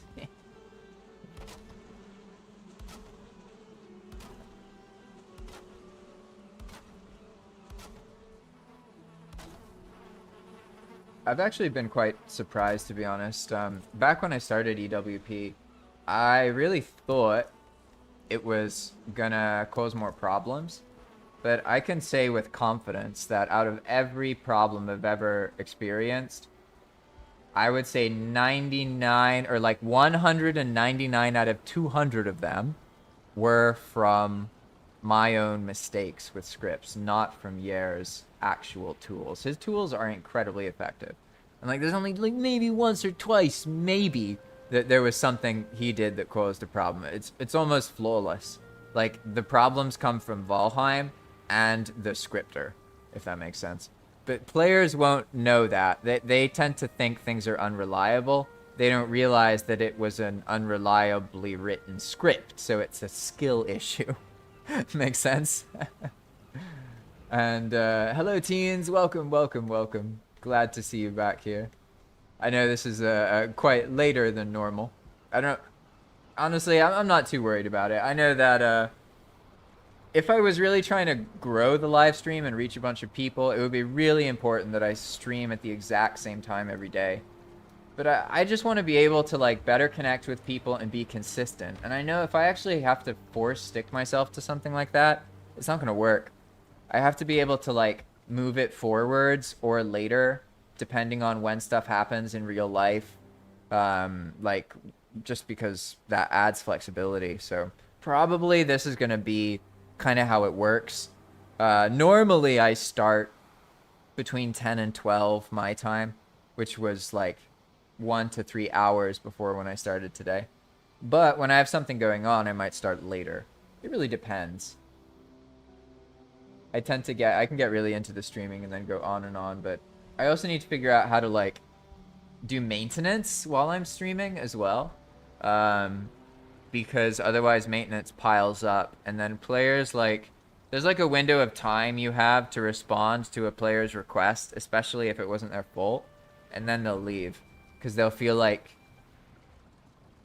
it's like a personal thing. I know they don't mean to take it personally, but like I've just observed that's how it works. You have like between 2 and like 36 hours to deal with a thing. And if you don't do it, like if they don't see a response that indicates you dealt with it, then basically they're going to be alienated. That's kind of how it works. Like, I know maybe that's not ideal and people should be whatever. I don't really care. It's just about the behavior. So it's problematic if I let manual things pile up on the server for people's experience, because like I've got like hundreds and hundreds of things in Enigma, and every time there's a manual problem, I'm faced with okay, I need to fix it in Enigma so it stops happening to everybody. And then I also need to fix the consequences for the people who dealt with the issue on the server, right? And so that's what was going on with the cart issue, because 2 players lost their carts one off of Enigma, and one, oh no, 3 players lost their carts. And I was trying to figure out like what the hell's happening, because I kept trying to redo it and it would always drop the cargo crates and I couldn't figure it out. And like it's confusing as well, because players, as I mentioned, when they're frustrated, they have this way of they think that you did it on purpose, right?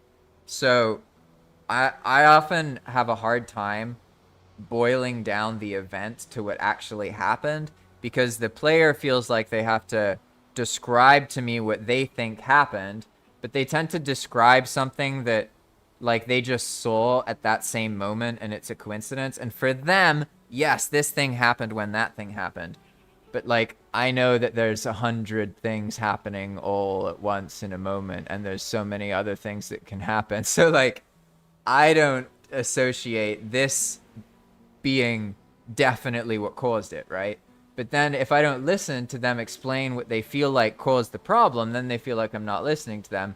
So it's kind of messy, to be honest. Like you gotta kind of navigate the nuance, because like imagine how it feels to like put all your stuff in a cart, and you're like, you've been working on that for a while, and then the cart like yeets itself out of existence. I mean, that's like really, really abrasive. It's definitely not something I want.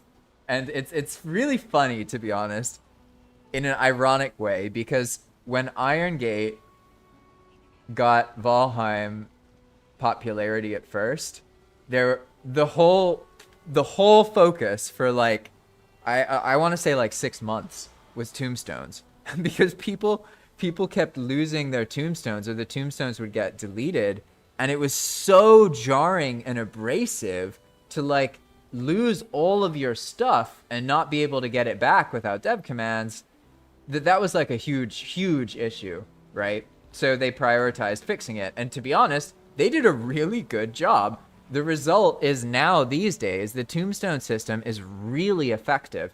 That's why you can see your tombstone from super far away, even when other objects don't load in. That's why when you die up in the air, it notices and moves your tombstone down, etc., etc., etc. It does that because of all of the playtesting that they experienced during the COVID wave. And there was a whole era of tombstones getting destroyed, and it really messing people's experiences up. So then they made tombstones more reliable, and today we have reliable tombstones. I've never recently had a tombstone actually get deleted. I haven't seen that happen in vanilla Valheim in years. But that used to be a thing. There were circumstances where, for example, let's say you died, and you died like in a certain way next to an invincible asset, then your tombstone could spawn inside of that invincible asset. Or if you died in a way where there was like items up above you or something, your tombstone could spawn and not go down to the floor properly, so it would be floating in some unseen area. There was a bunch of weirdness. They could also just get deleted out of existence because of the chunk host thing and how that handles everything. So that was an intense situation for sure. Welcome, Fahad. Welcome. Yeah, I'm very sorry about carts, and I am basically, here's what I'm doing now, because now I can talk about the cart problem. Maybe I can even replicate it, actually, because the cart problem is still live on this iteration. I figured out what was wrong this morning, but here, I can just show you guys, actually. There's probably carts, so I can just run back over there. So all I need, just give me a moment here.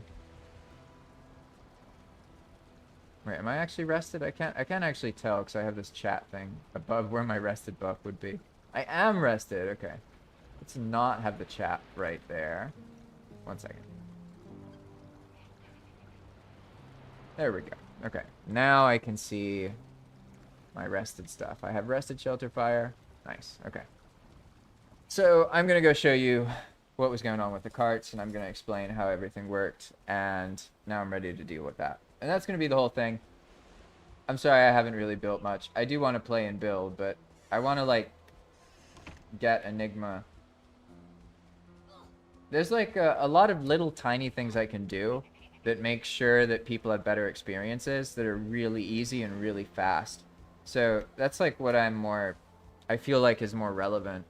Because if I live stream too much when I'm playing and I don't do those things, it's kind of problematic. So probably I'll work on that, and I'll like find ways to kind of relate the live streaming a bit to managing Enigma, because that way I can still play, but I'm not like getting behind by live streaming.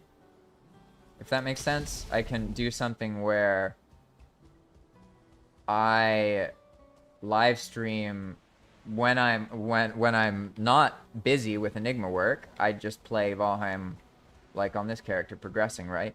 But then if I have a bunch of work to do, then what I do is I live stream doing the work, right? That's probably a better idea. Yeah, I'm getting lucky so far with these Deathsquito. But that way I can keep up with player tasks, because what's really important for the players is like that they make a contribution or they notice a bug. They need to see that. Oh, I got lucky. They need to see that bug get fixed quickly, and it keeps them interested in the game world. It's kind of like, as I was talking about in the beginning of the stream, one of my strengths, the thing I can do for people that makes the kind of Enigma community, so to speak. So there's the Path of Magic community, which is like us in the pool side. But then there's also like the greater Enigma community, which is like all the people who play Enigma together, right? And they're all also like playing and commenting and reaching out to me and telling me about things and sharing their ideas. So it's a lot bigger than just this server at this point. Now there's like, I know 4 other servers that run Enigma. So I'm getting a lot of feedback in these things.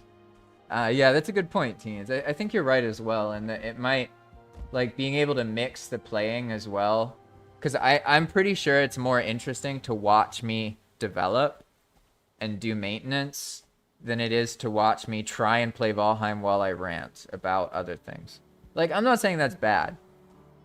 I'm just saying the maintenance, like, I can see how, like, especially as a server host, you can just watch me deal with things, and like, I guess I'm not like, I don't have like the most experience compared to everybody, but I think that's something that I'm more practiced in compared to the other scripters, is that they tend to not have much experience running a server and maintaining like a community and stuff.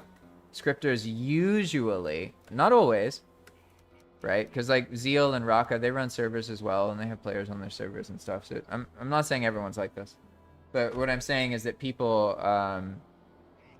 yeah, it's like they don't know about some of the issues that come up when you like have people using client-side mods and the kind of different ways to debug things. It can be a little bit confusing for people, you know what I mean? So that's why here I try and make it about like more about like if you're playing and you find a problem, like it's almost more important that I patch the problems quickly because of the way Iron Gate behaves. I don't know how to put this, but like it's sort of like I don't know if things will play out how I want them to be, but I'm trying to influence the scene, basically. I'm trying to show Iron Gate that they haven't really imagined what people can do with servers, and that server support is a really important thing for the Valheim community. And I don't think that Iron Gate's really smart. They're smart people. I mean, yeah, they have like ideas maybe I don't agree with, but they're really talented people at the end of the day. And like, it's not about like telling them what's wrong or right.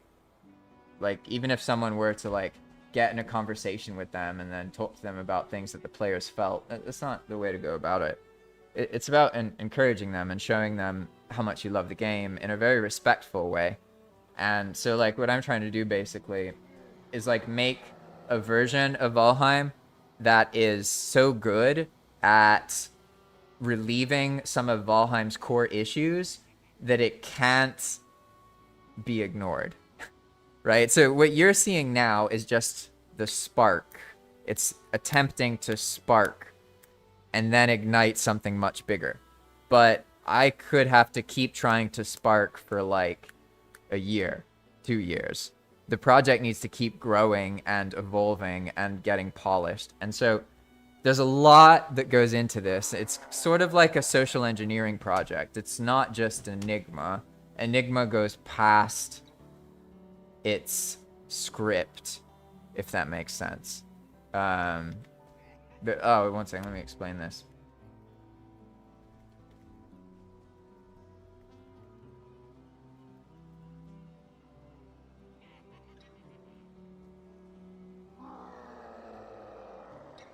Yeah, so in Path of Magic or Enigma mode, the boss fights are really intense and spawn loads of monsters, right? So if you fight a boss, afterwards there's a bunch of monsters left over that are there, and then it's super dangerous, like really, really dangerous in that area. So what I'm going to do is make it so that the monsters will get destroyed when the boss dies. Because what I want is for players to be able to have fun failing to kill the boss. That's the sweet spot. That's the golden goose, so to speak. Because if you can give them a rewarding experience where they get to fight the boss, they get to experience the mechanics, but very few of them ever actually succeed, and they somehow don't resent you for it, that's the golden goose. That's the perfect thing. In order to do that, it needs to be more balanced. The player needs more safety, right? So right now, for example, a bunch of stuff spawned because of the boss fight, but then the boss is gone. It doesn't need to be threatening anymore, but there's loads of monsters there. So now if a new player comes to that area, it's super dangerous. And there's a bunch of monsters and trolls in a time where, like, it's hard to even handle just a couple Grey Dwarfs. Like, I got ganked by Grey Dwarfs. That's how I started this stream, pretty much. So I think for it to work the way I intend, it has to be like the boss is there, it's crazy dangerous, super chaotic, monsters everywhere. Boom, boss is gone, all the threats gone. Suddenly, it's just peace and loot. And you can just pick up all the broken stuff, all the resources, go around in your cart, and it's just a normal biome. So yeah, stuff could spawn then afterwards, but just like anywhere else. That's what I'll do. So let me note that real quick. I have my little note here of things to add based on what comes up when I'm streaming. So here we go. There we go. We want to make it so make boss fight spawned monsters get removed automatically when boss vanishes or dies. Nice. Awesome. Okay, that'll make that issue that Dark's experiencing better. And this is the exact dynamic I was talking about, right? Because now there's an issue here where there's a bunch of monsters there, and I can go clear those, but I need to change the script because otherwise it will infinitely recreate the experience, not just for this guy, but also for all the other people playing Enigma, you know what I mean? So you have to sort of put your head in a couple places.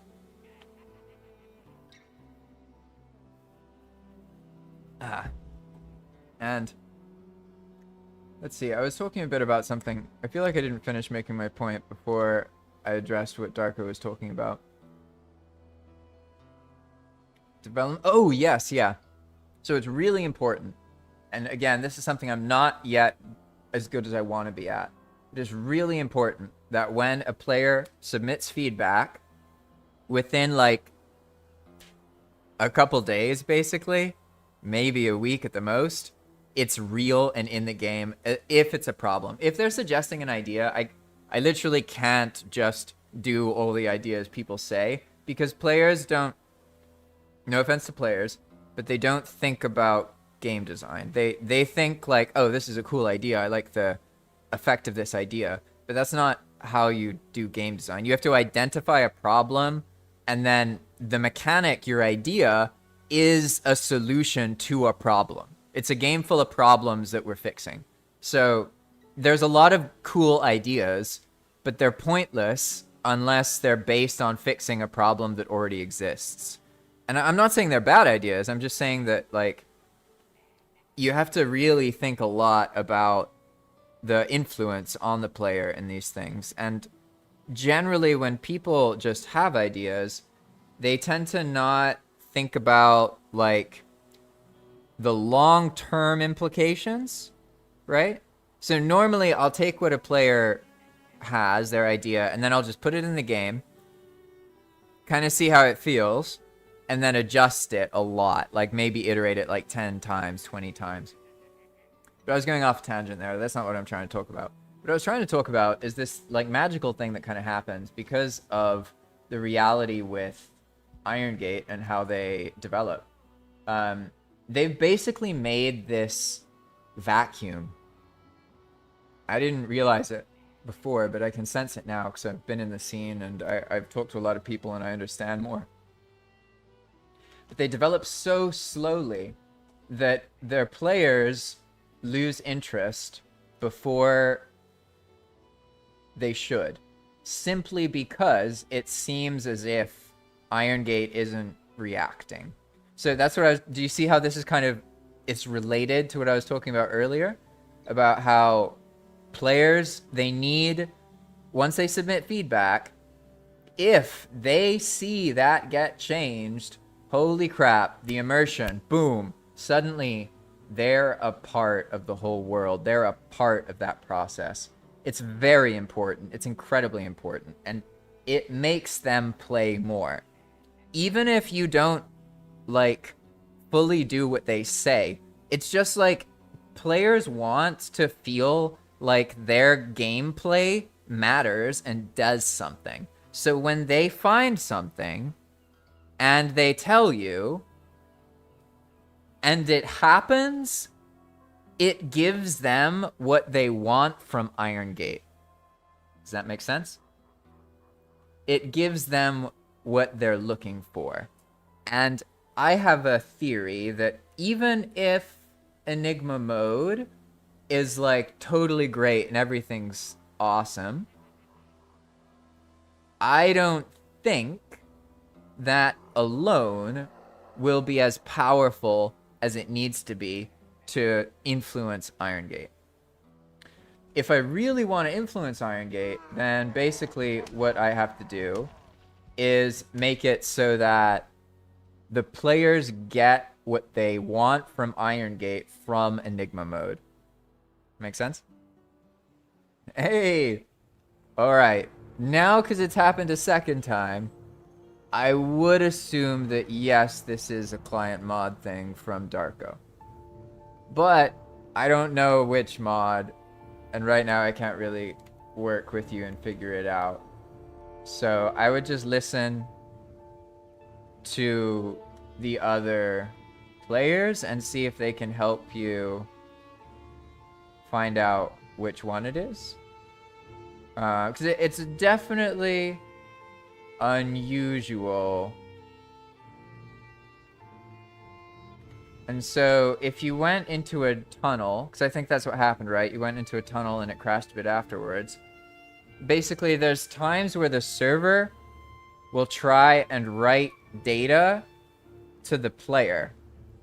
And if the player has certain mods that override the priority of the server might really not like that.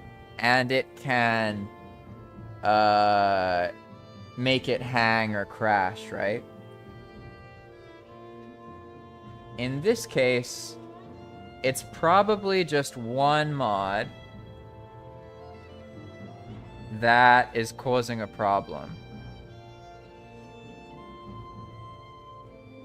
And sometimes the problems are really crazy, to be honest. Like, there's this one mod called floating items.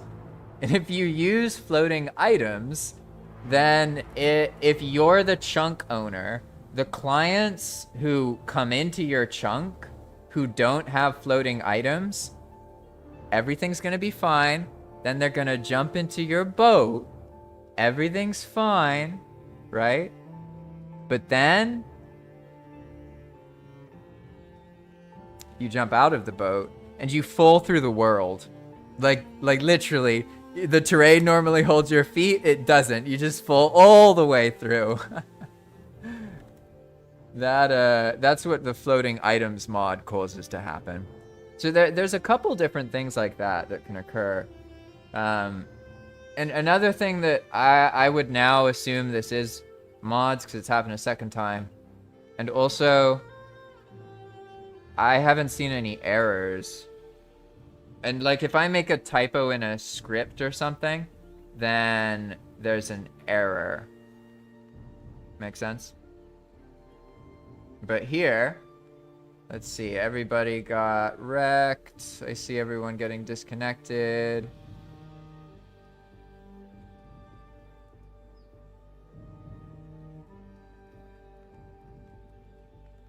Yeah, there's no errors though. There's a warning from Discord connector, but that would happen if it's trying to send a message and the server's like crashing or going down.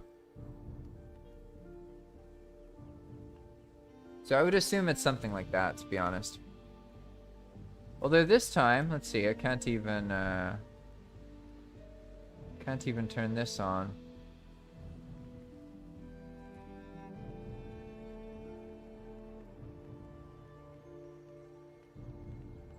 Yeah, this is the thing with don't worry too much about mods. It's more that I'm streaming right now, so I like can't just work directly and I'm kind of distracted.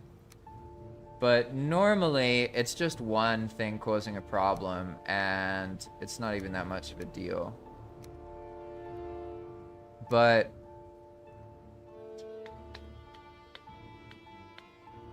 I'm trying to think of if there's a way I can isolate it or help you isolate it quickly.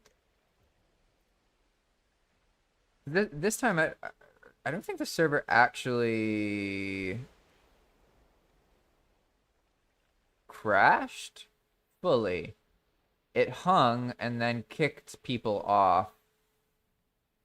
So like, what does that mean?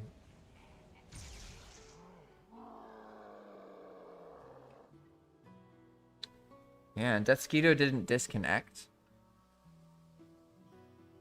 Yeah, I was gonna say, cause the server didn't actually restart. I noticed that when I looked at it. So this is very unusual, to be honest.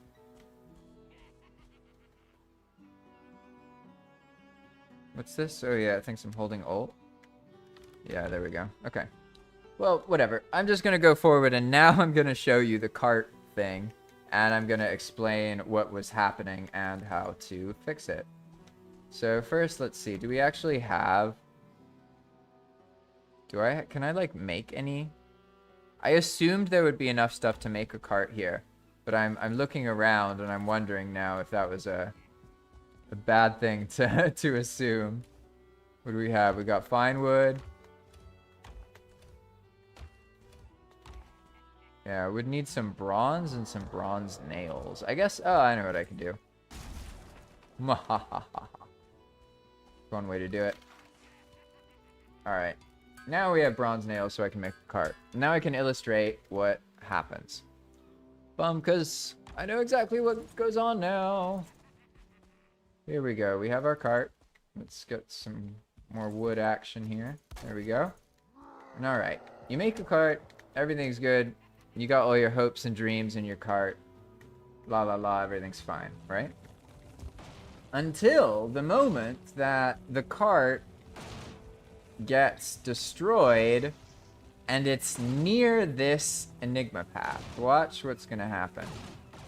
I should just be able to keep doing this, but maybe I'll actually need to fight it.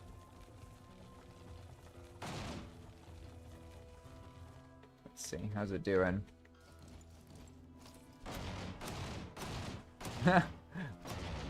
Funny, I was just using fireballs and testing, but this character is not that capable yet. This will work though, this will work. I'll get there eventually. Oh, I can do this. Yeah, here we go. Bronze spear. Oh no, it does healing. I thought it did stamina. Tragic. Played by myself. But essentially, we'll eventually do enough damage to this thing.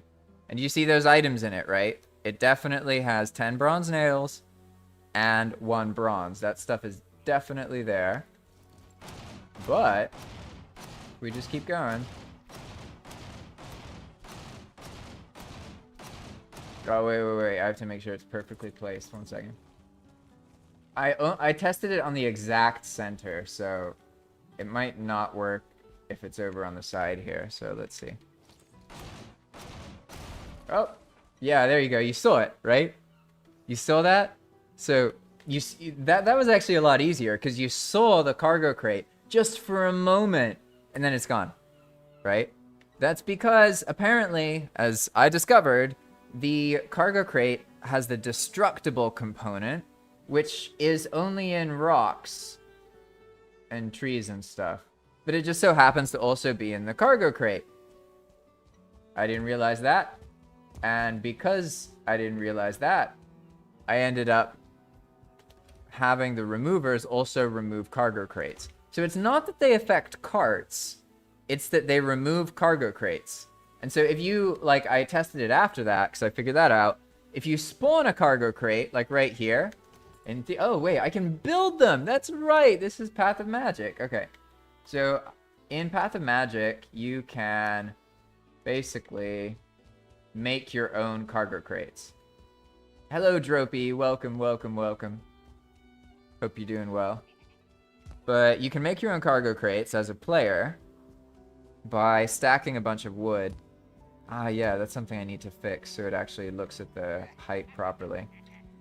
So if we get the 1x1 floor panel here, and I'm gonna go up here so it definitely works. Boom.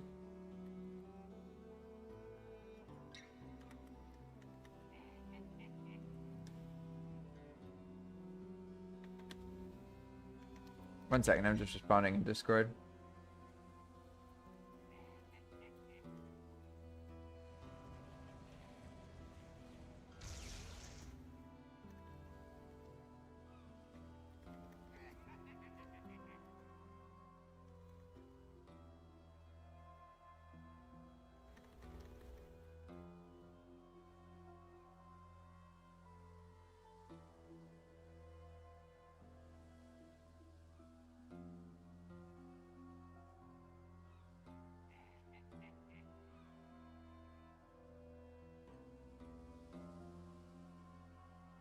Okay, so just so you know, Dark Omen, if you're listening, then basically what you should do is change your mod pack so you're not using any of the ones you've been using, and just use Enigma Quality of Life. You do not need Enigma Mode. This is something I have to script out of it, basically, but people are so used to using mod packs that it's really hard to... It's really hard to communicate with the player that they are playing on a server that is vanilla compatible, that they don't need the mod pack for, that they do need to play on single player. You see what I mean? It like, because they have to actually understand the nuances of the mods and how they work in order to know that it's server side. Therefore, when you're joining on a server, you don't need the mod because the server has the mod, you don't need it. But I have to make it so when they try and join with the mod pack, it says in the screen, like, disable this mod pack. You're not supposed to do that. Because it could also be something related to that. That's a really common thing, as I mentioned. Don't worry about it if you've joined with the mod pack. Clearly, like, what are you supposed to do? It's how would you know that this is vanilla friendly and that means you don't need a mod pack when it's called Enigma Mode and you found out about it by downloading Enigma Mode? You know, it's very confusing. And like, I don't blame people at all. Dropey, yeah, I'm new to streaming on Twitch, but you're still in sketchy territory right now. There's a lot of people on Twitch and this is what they do. I wouldn't dare suggest you are about to do this to me, but pretty much these people, let's call them people, they'll join, they'll chat a little bit, They'll wine and dine. You know, they'll act like this is how it's supposed to be. And then something about Discord. Always something about Discord. Blah, blah, blah, blah, blah. Something about Discord. So, Dropey, if you're not one of those people, I'm sorry. I'm sorry I insinuated that you're one of those people. But if I don't respond to you, there you go. That's why. Teen said, can you put single player only in the mod pack title? Yeah, I can. But basically then people get confused. I was going to call it host file, but like an important thing to remember about this is that people are incredibly confused from the very beginning about everything. So like all you can really do is get them to click on the mod pack and click join. That's already like a couple actions further than a lot of people are willing to do. So the more it looks like, oh, single player, what is it? It gets a bit confusing because then what about the fact that the mod pack is what you put on the server? So why is it called single player only?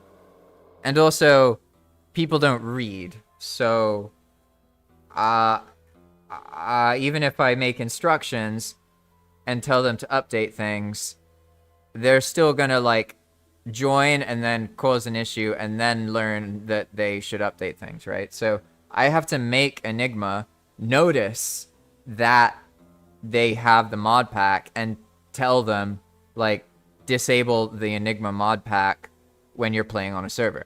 Like it needs to like spam them in the screen, right, to make them do that, because they'll log out to deal with the message. Like that's fine. But that's another thing. Let me add that to the list, actually. Here we go. Bum-ba-dum-ba-dum.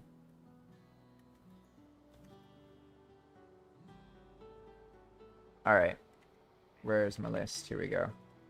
And I need to add this. Make Enigma mod pack notice itself if a client joins with it on.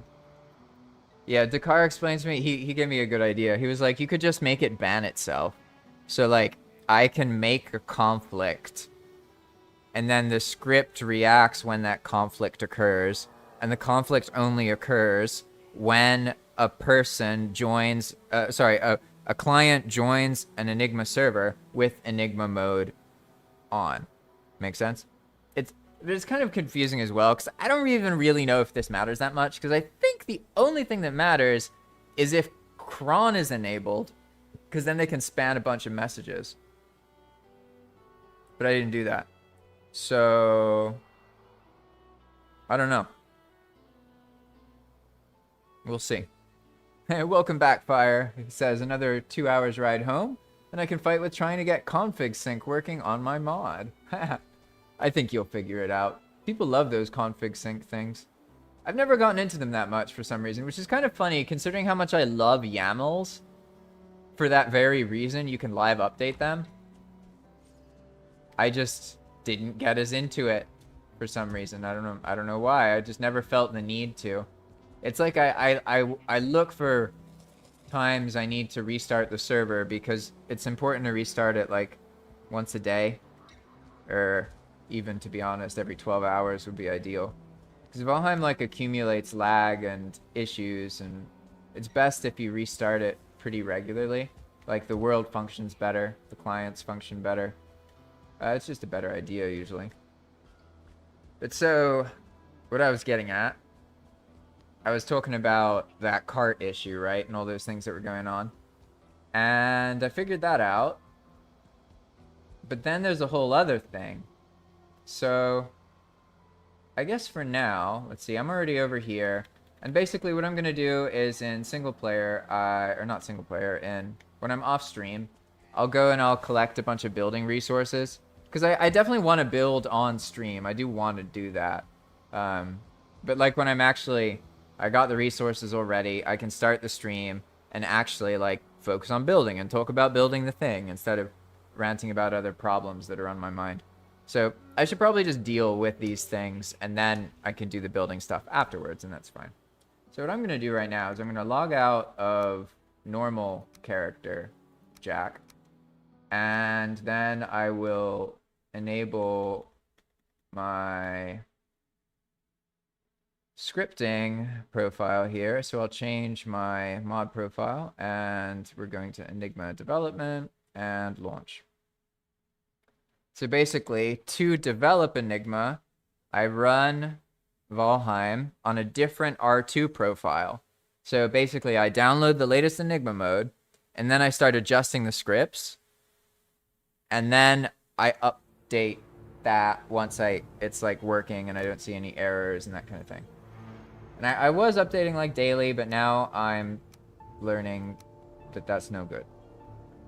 So what I want to show now is what I've been working on. I'm not going to join Path of Magic. It's funny, if I tried to do that, it would do the exact thing that I was saying not to do. But what we're going to do is we're going to make a new world here. Let's just go with...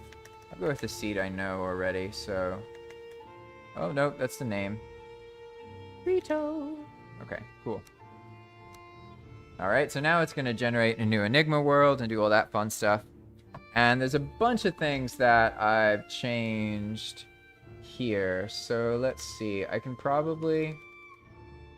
I guess you guys are ready for this now. Yeah, we're going into maintenance mode. This is the development stream now. It's not playing Valheim anymore. It is Valheim, but for that to make sense, well, you need to see more than just what's going on here. So what if I do that? What happened? You don't see anything. It's all black, right? But what if I change this and we make it this one? No. What about this? Okay. It shows Valheim. Why does it not show that other scene? That's so weird. Solidify. I'm going to set it up again. Desktop view. Didn't like that. Why isn't the screen share working? I need to show the text. I could just talk about it. It's not really the same, is it?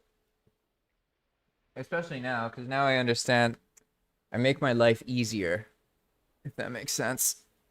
So, bear with me. It might turn black for a second. And I think on Twitch, sometimes it doesn't like it when you change the sources or the scenes. It like ends the live stream and makes it a new one. So if that does happen, if you just watch on YouTube, then I think you just see like the screen go black, like right now.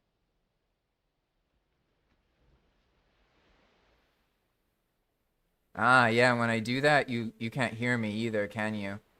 Interesting. Oh, Fire. So Fire says, if I thought you could actually accomplish any development while streaming, I would suggest doing a development stream. But we all know distractions are not your friend while developing.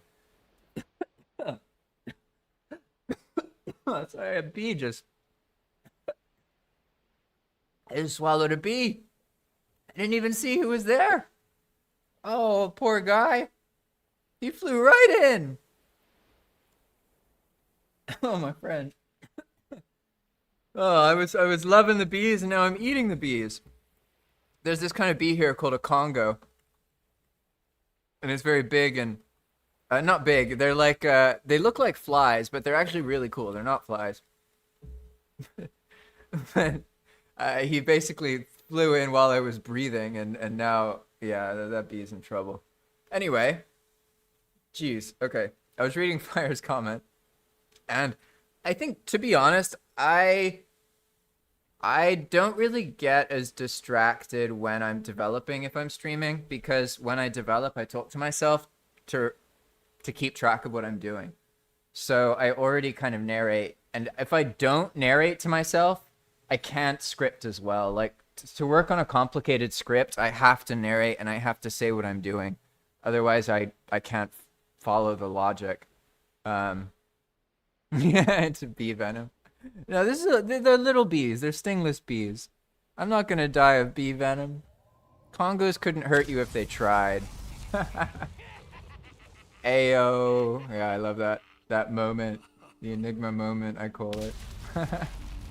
This is all stuff I learned from server management times, because like basically when you play in the beginning, the first moment someone joins your server determines how they feel about your server. And the first thing they're going to do is join, and they're going to look and see how many boss trophies are there. And then if they're not there, then they don't know what to think. So they immediately feel like it's new.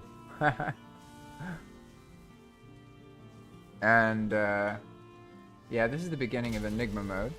But this is on the latest version, so this is not the public one. Or the one on Path of Magic. It's the next version that I've been developing. And I was trying to get my screen to show here, so bear with me just for a moment. Hello, Randy, by the way. Hello. And you're right, teens. I did do a development stream before where it was quiet, but yeah, I guess I can do that sometimes. In my head, if I'm streaming and I'm not talking, it's not like really work. I'm just chilling and relaxing. So sometimes I have streamed to Twitch where I do like no narration gameplay stuff, because I prefer to do that. Like, but I know it's like, I mean, it's just like playing a game with no voice or anything. So it's not like, why would someone watch it? You know what I mean? But there definitely is something like when I play an older game, I'd rather stream the older game. And even if I'm not talking about it, there's something about streaming that makes it more fun. Like, even if no one's watching. I don't know why that is, to be honest. But I've been thinking about maybe in Twitch, I'll have, like, non-Valheim stuff sometimes, or no commentary things. But then on YouTube, it's always Valheim. I don't think, like, I've set up my channel to always be about Valheim. So even, I really don't think I'll change that. Like, the only other direction I might go is more into game design. So I could make content on the channel about, like, the game I'm developing or something, but aside from that, it's going to be just Valheim, Valheim, Valheim. I mean, it's been years of Valheim. I have no reason to stop.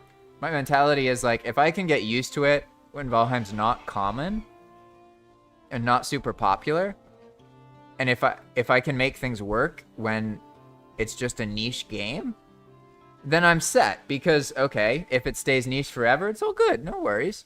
But if it gets popular, well, then I suddenly earn 3 or 4 times as much money, and that's nice, isn't it? So I'm trying to, like, get used to the low bar, you know what I mean? And make that be good enough for me. So Fire says, well, if that's the case, I would definitely watch a development stream as well. Well, to be honest, you're already watching a development stream. So the thing, though, is I need to stop and show you a black screen for a moment, because I need to be able to show you my screen. And for some reason, I have to set up a new desktop view in OBS. So just give me a moment. Bear with me. I'll be right back.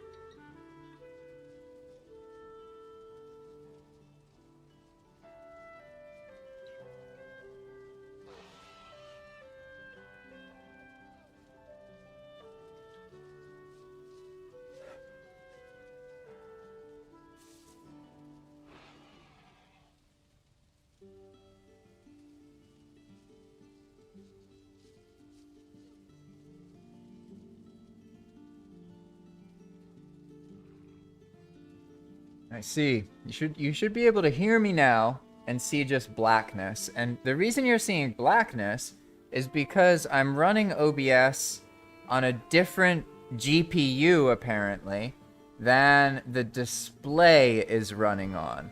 So it can't see it. It doesn't exist. But it can see Valheim because it's the same. So I should be able to use that, and I think I can just, instead of using a display capture, I use a window capture maybe. Because I want to show Sublime.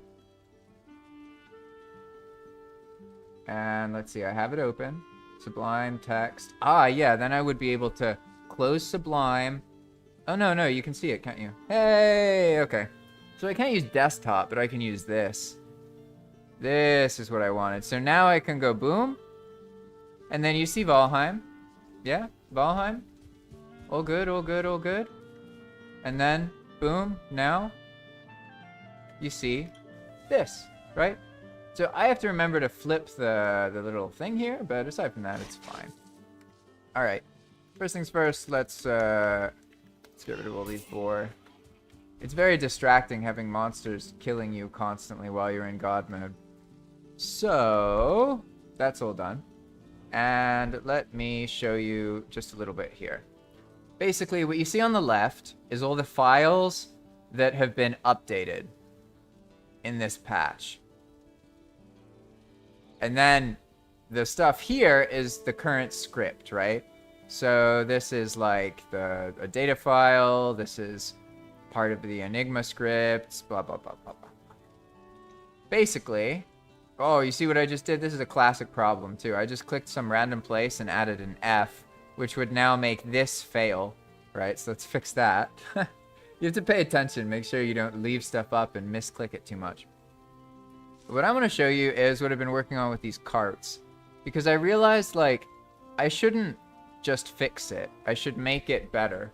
So, if you've played Enigma Mode, then you've probably noticed that when you're, like, moving around, the cart will hit something, and then you'll basically get, like, a little announcement, right? So, if I run down here...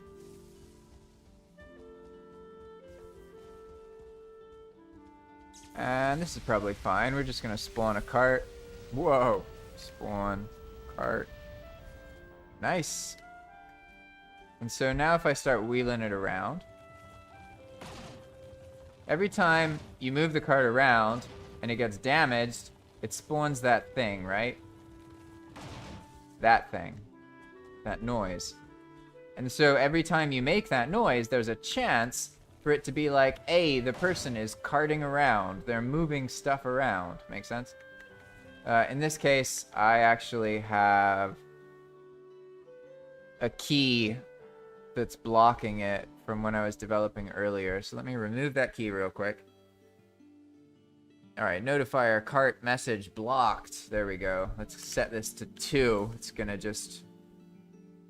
oh no, 0 maybe? Yeah, let's do 0. That'll probably do it. Okay, ocean, boom, boom, boom. Notifier, cart, message. Any other ones? Sorry, I know you can't see this right now. That's fine. Ah, yeah, those ones too. Okay. So basically what I'm doing is I'm resetting the values that slow the system down. Because whenever you make an announcer, you can't just have it go off over and over and over again. Because it'll just spam constantly and then nothing works, right? So what you have to do is you have to make it so it's like, oh, I announced. Now I can't announce for 30 minutes. Pretty much that's what it does. So, I just changed the keys. I set them all to 0. So now in theory, as I'm carting around, I should be able to trigger it again, but EWP keys are kind of weird, to be honest. Sometimes if you edit them manually, the server, like, just overwrites it with the pre-edit file. So, probably not actually going to work. But that's okay. I didn't really need to show that part. All I needed to explain was that, as I mentioned, we had that issue with the carts getting destroyed when they're in the middle of the path and it deleting the cargo crates, right? So, here's how that was resolved. Basically... here is Enigma Mode right here, right? And there's a whole bunch of crazy, crazy stuff here. Don't ever worry. Like, seeing a big script, I don't know what this whole thing does. You don't need to think, don't think of it, like, in its entirety. Each script has, like, modules, right? So, as you work with the script, you realize, oh, it's just each individual bit. So you learn to just look at little parts of it at a time, never really looking at the whole thing all at once. Make sense? So what we're looking for now is the deletion events. I know where those are because I don't have that many type creates here. So there's certain cases where if a rock is made on the path, it needs to be destroyed, right? So we're going to look for type create, not creation. And this is going to search through all of the files in the right place. So it's not looking across the whole computer. It's just looking in the new Enigma Mode folder, right? And in that case, I don't even need to do that, actually. That was a typo. I needed to do Control F and type create. I don't need to find all of them in all of the project. I just need to find the ones in the bottom of the file and then start going up. And wait, I feel like I just saw it. Yeah, here we go. Okay. See, post path removers. This is what was breaking the cargo crates. So you see that tree base, destructible, and mine rock 5, which are all components that can be inside of a prefab. If any of those are made within a certain amount of the path, destroy the stuff. It has to be done that way for reasons I won't get into. But what was missing is this part right here. Sorry about this. It lags for a moment when it opens up the prefab helper thing here. But this area, see this? That's all I had to do. I just had to add that. That's it. And now, if I go into the game, right? Now, as you saw earlier, if you were to put some stuff inside the cart here, like, let's say this cart is completely full of all of our hopes and dreams, and not even just our hopes and dreams. Like, look at this. This is a Slayer key with custom text, right? See that? Custom text, aka very long strings. Okay? So now, because I am not in normal mode, I can make a staff fireball array, and we can just yeet the cart into oblivion, basically. And it's full of stuff, right? You see? Got a bunch of stuff in it. Yeah? I just want to make sure you know that. It's got stuff in it. So what should happen, it's in the middle of the cart, or middle of the path. It should just destroy itself and make cargo crates, right? And boom, look at that. Cargo crates, hooray! We didn't lose all of our hopes and dreams, hooray! And that's what I'm trying to get at. Like, if I was smart, then last night I would have realized, A, I should do this in the morning when I'm smarter, basically. But I didn't. So instead of just writing these 3 lines here, I spent hours looking down the wrong path. I thought it had to do with the items that you put inside. Like, these are normal items, and I thought that depending on how many custom items, it would make really long strings, and then that would make it bypass pass the string limit. No, it's all a bunch of nonsense. That was just a distraction. The string, I did find out the string limit. It's like 64,000 characters or something like that. There's a fancy word for it. I don't remember what it is, but here's a little thing. So this is basically how I develop. Now we're going into development mode. I have a list of things I'm supposed to do, and then I log in, and instead of doing those things, I get distracted by other random stuff. Like, alright, this skull is floating here. I don't want a floating skull, right? I want the skulls to be like only where they're clipped into the path. But the path, it may not look like it, but it actually started where the skull was, put a piece down, and then realized that it needs to build a thing down. So I could make some kind of complicated system to stop this from happening, or I could just make something simple. And now what I'm going to do is make something simple. So basically, this problem happens where there are stairs, right? But we can't just use stairs as the filter, because the first stair will still do it, as you can see. So I'm thinking, all right, how does this actually work? It doesn't make them on the approach because they get buried. Make sense? The skull goes underground, or under the stairs. Whereas when it's going on the descent, it will. Here, it didn't roll, so it's fine. But here it did, so you end up with a floating skull, which would be in line if it was flat. Make sense? So if we Oh my god, I'm sorry. I've been doing the thing. I was looking at the... I was thinking it was here, showing all these visual demonstrations, but I was showing you the text. I was talking about this. Make sense? Normally, it goes like that. Everything's good. Not going to break a cart or get in the way. It's fine. Then here, boom. That can get in the way of a cart or cause a problem. So we don't want that to happen. Currently, it's happening when you go down, and then you see it spawns the skull. So now if we go back to the script screen, and I'll actually show it properly, we can go to the part of the Enigma Mode script that deals with that, which is not this one. Okay, this spawns the staircase. We don't want that. This is the cart teleporter. We don't want that. Nope. This is part of the whole portal system. So there's a whole bunch of skulls. Let's just bypass all of these. And here we go. Now you can see some other stuff going on, and we're getting closer. Now we're going to find previous. Floating rock anchor skull. Here we're getting closer. Somewhere, I guess maybe if I go about here, and then I find and I go down. Yeah, here we go. Roll chance for stability skull. This is what we're looking for. So we can see that this occurs in 3 places across the whole script. Yeah? So here, this is the back end of the poke. This is what actually handles the action. That's calling the action, and that's calling the action. So we have options.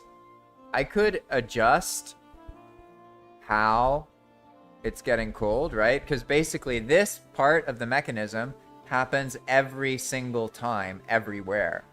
Regardless, it doesn't even know if it's a stair yet or if it's an iron floor. The reason I put it here is I can just paste it in one place and it's fine. Whereas if I wanted to have it work with the floors and everything, I could just roll them here. Make sense? But then I have to add it to every single one of these entries, which is fine. It's not that big of a deal, but I was being lazy, and that's why I only put it in this, because it's easier.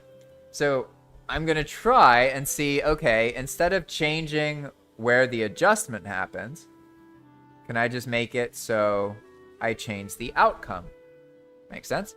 So can I make this happen in a way where it notices stairs and doesn't happen? Sort of. As you can see, I tried that, right? This won't happen if there's stairs there. Huh. But there's some stairs there and a skull, right? Like if I switch over, you can see skull, stairs. So why is that? Well, it's because the skull shows up first. And when the skull shows up, there are no stairs. And the stairs then get built afterwards. So I could make it so when a stair is built, it pokes and destroys a skull. That would work. Could cause some other interactions I am not thinking about. Maybe. But let's see. Let's look at the script again. Yeah, exactly, Fire. You got it. Skull spawns before the stairs. That's why this doesn't do anything. Because the stairs don't exist at that point. But look at this.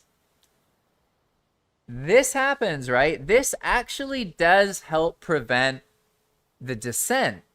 Once there's one staircase, it will prevent the next ones.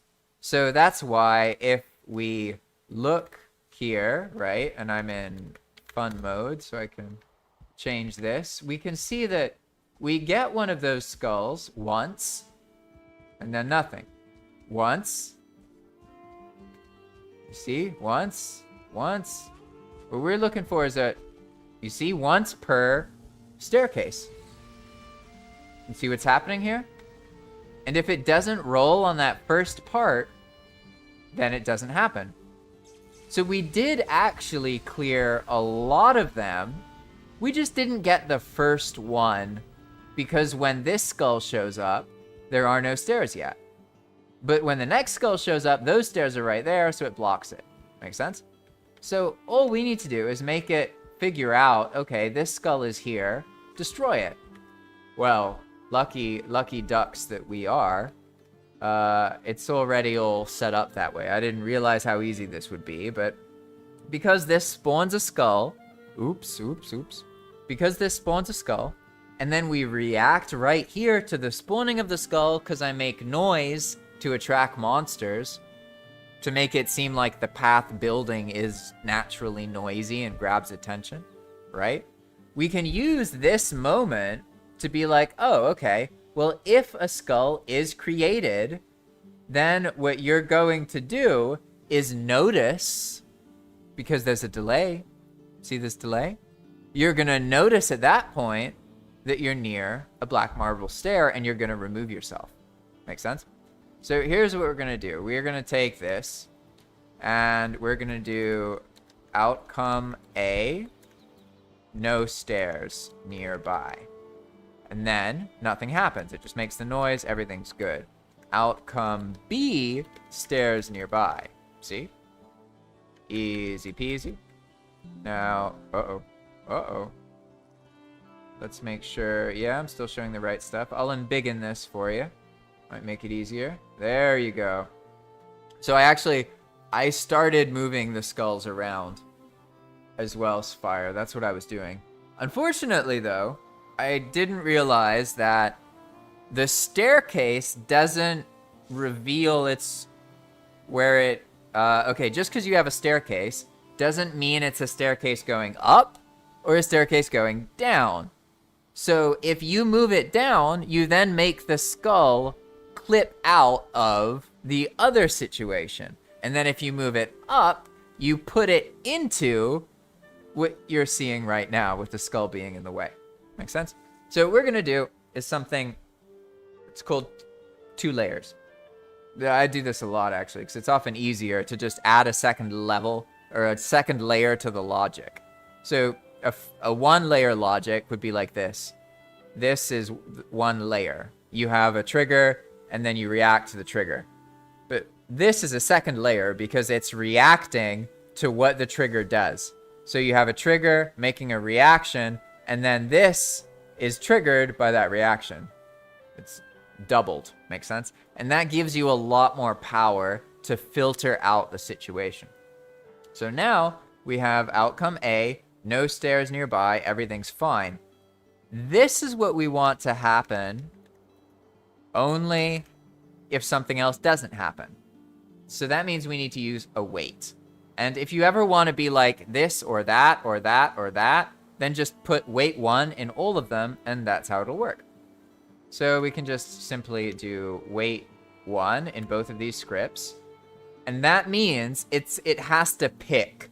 Okay, so when the skull with this data is created, it has to do either this or this. And right now, they're the same thing. So all we need to do is add an objects filter to one of them so that it becomes different. Sorry about this. 1 second, I need some Leo. That bee is trying to curl back up my throat.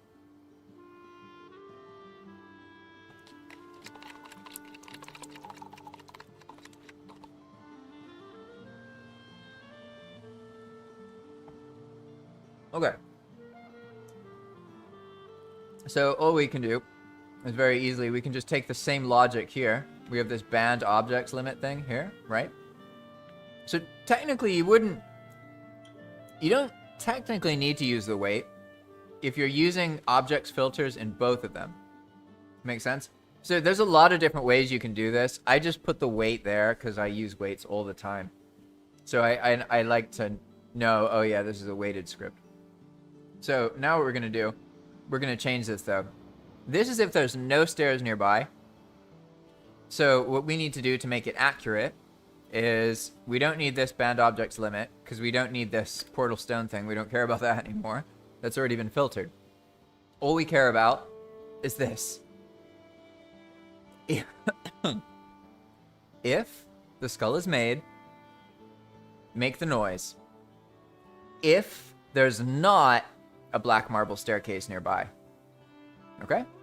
And so now we copy the same thing. And this time, we don't want it to make the noise. Instead, we want it to remove itself. Make sense?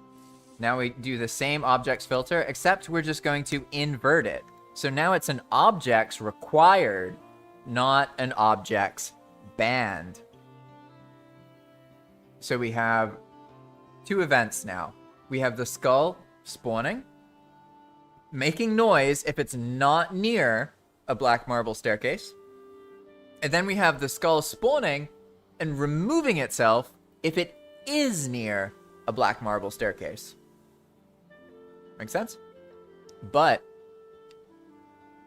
it's not quite that simple yet, because for this to work, we have to double check and make sure that when the skull is made, it has trigger rules true.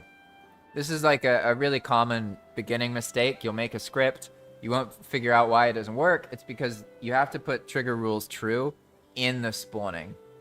Makes sense? So now we're going to save this, and I'm going to switch you guys to the visuals. Boom, we're back in the visuals. Good, good, good. And so now what we can do is, because I saved the scripts, I should be able to just run forward. Get the path to generate and roll. And we should, if we played our cards right, as long as we give it enough time, because it takes 2 seconds to remove it, right? We should find there are no more skulls near staircases. Okay, skulls. Lots of skulls, adding to the flat, right? And this is over ocean, so bear with me here. It's going to take a minute to get to a place where it'll actually start going up and down terrain. But you can see how the skulls are definitely spawning. And they're fine. That one is a different skull, actually. This is the staircase spawning skull.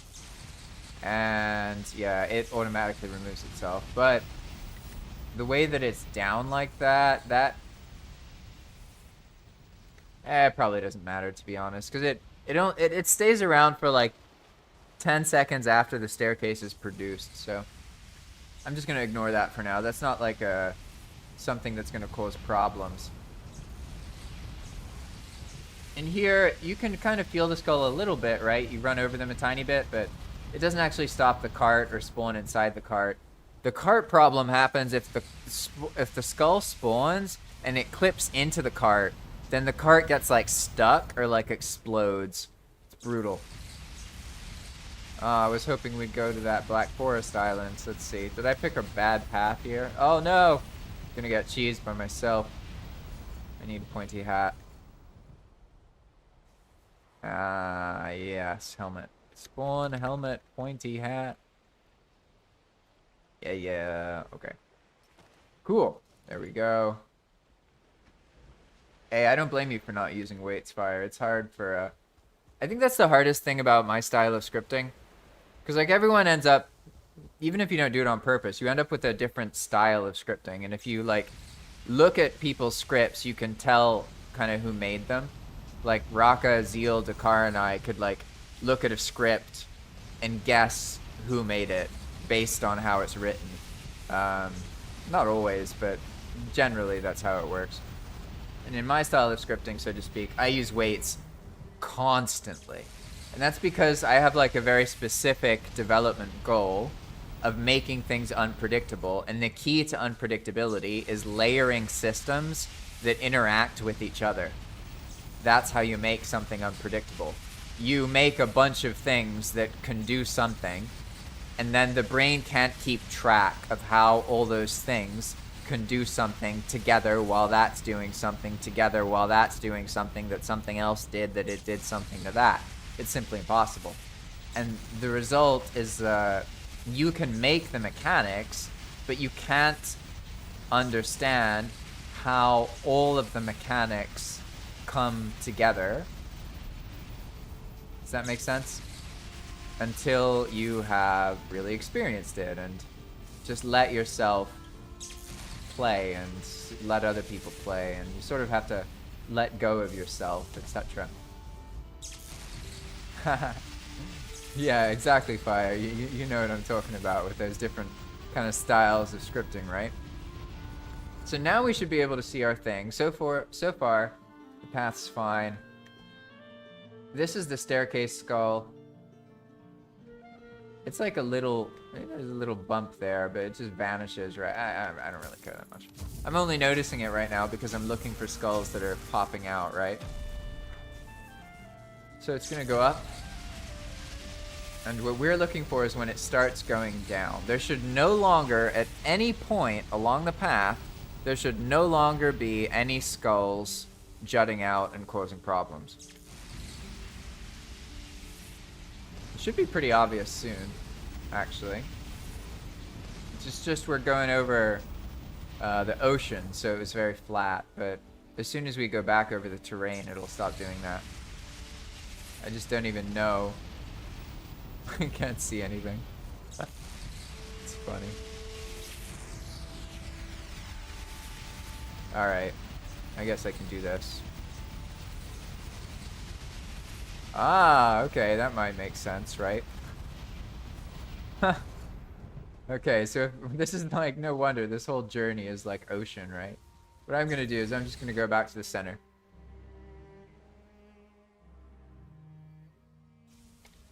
And now I can just run down one of these other paths. Let's go with this one.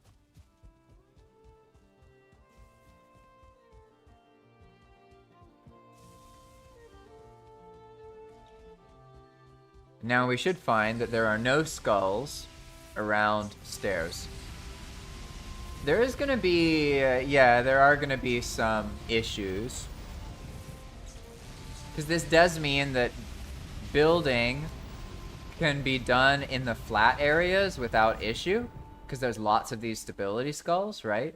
But then in the new areas, right, where it's just staircase, it won't work as well. Let's see, though. We need some actual, like, stairs going down. That's going to be what reveals the situation. This looks imminent. Okay, looking good, looking good. Nice, look at that. Nice sheer staircase. No skulls. However, this does mean that players won't be able to build very easily here. Let me see, actually. Is there actually a skull getting put underneath? No.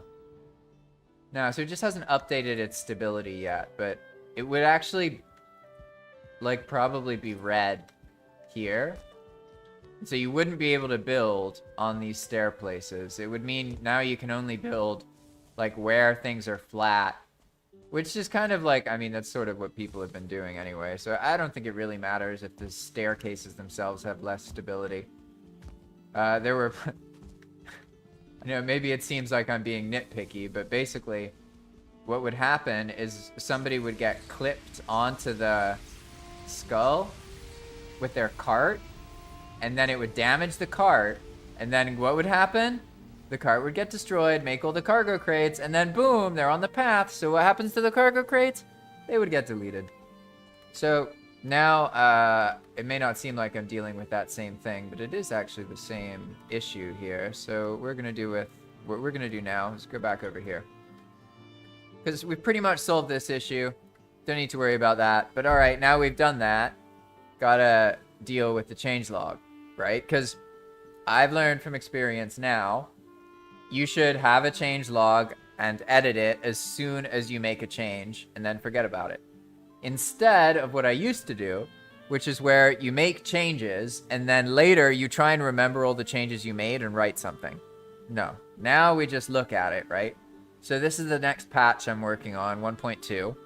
And you can see these are the things I've done, right? Messed with the Pather, changed the Slayer system, changed carts a bunch, changed stability skulls, miscellaneous stuff, fixed the New Year problem, changed charred fortresses, changed the Bogwitch stuff.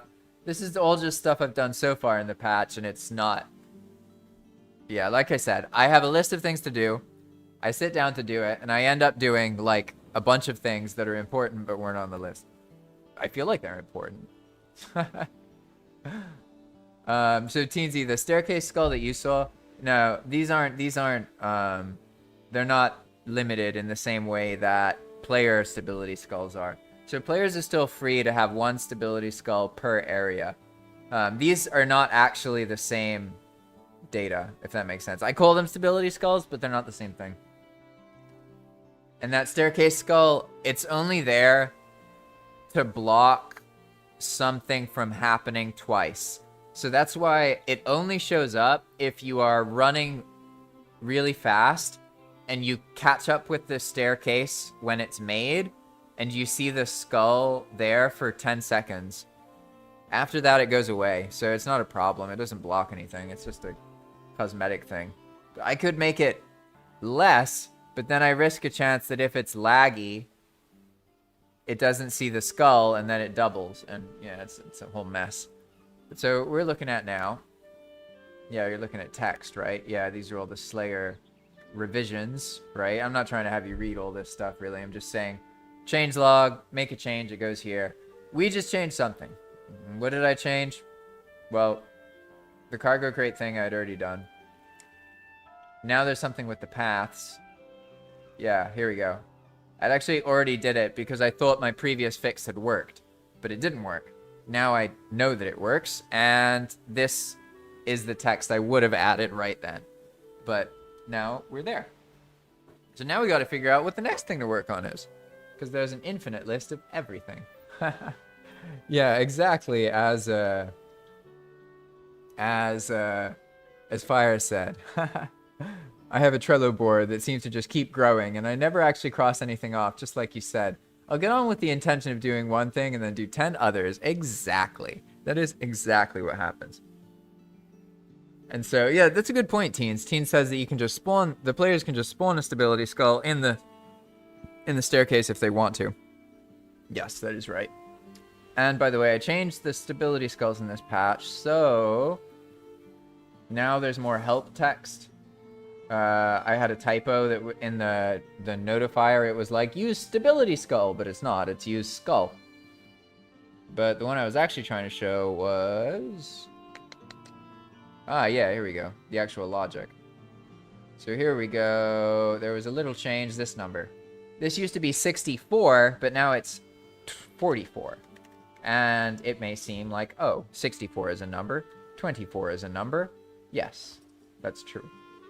But these numbers are very important because the maximum amount of space that a player in vanilla can build horizontally is with any metal piece. Like, so you could use this piece, you could use this piece, you could use the these pieces.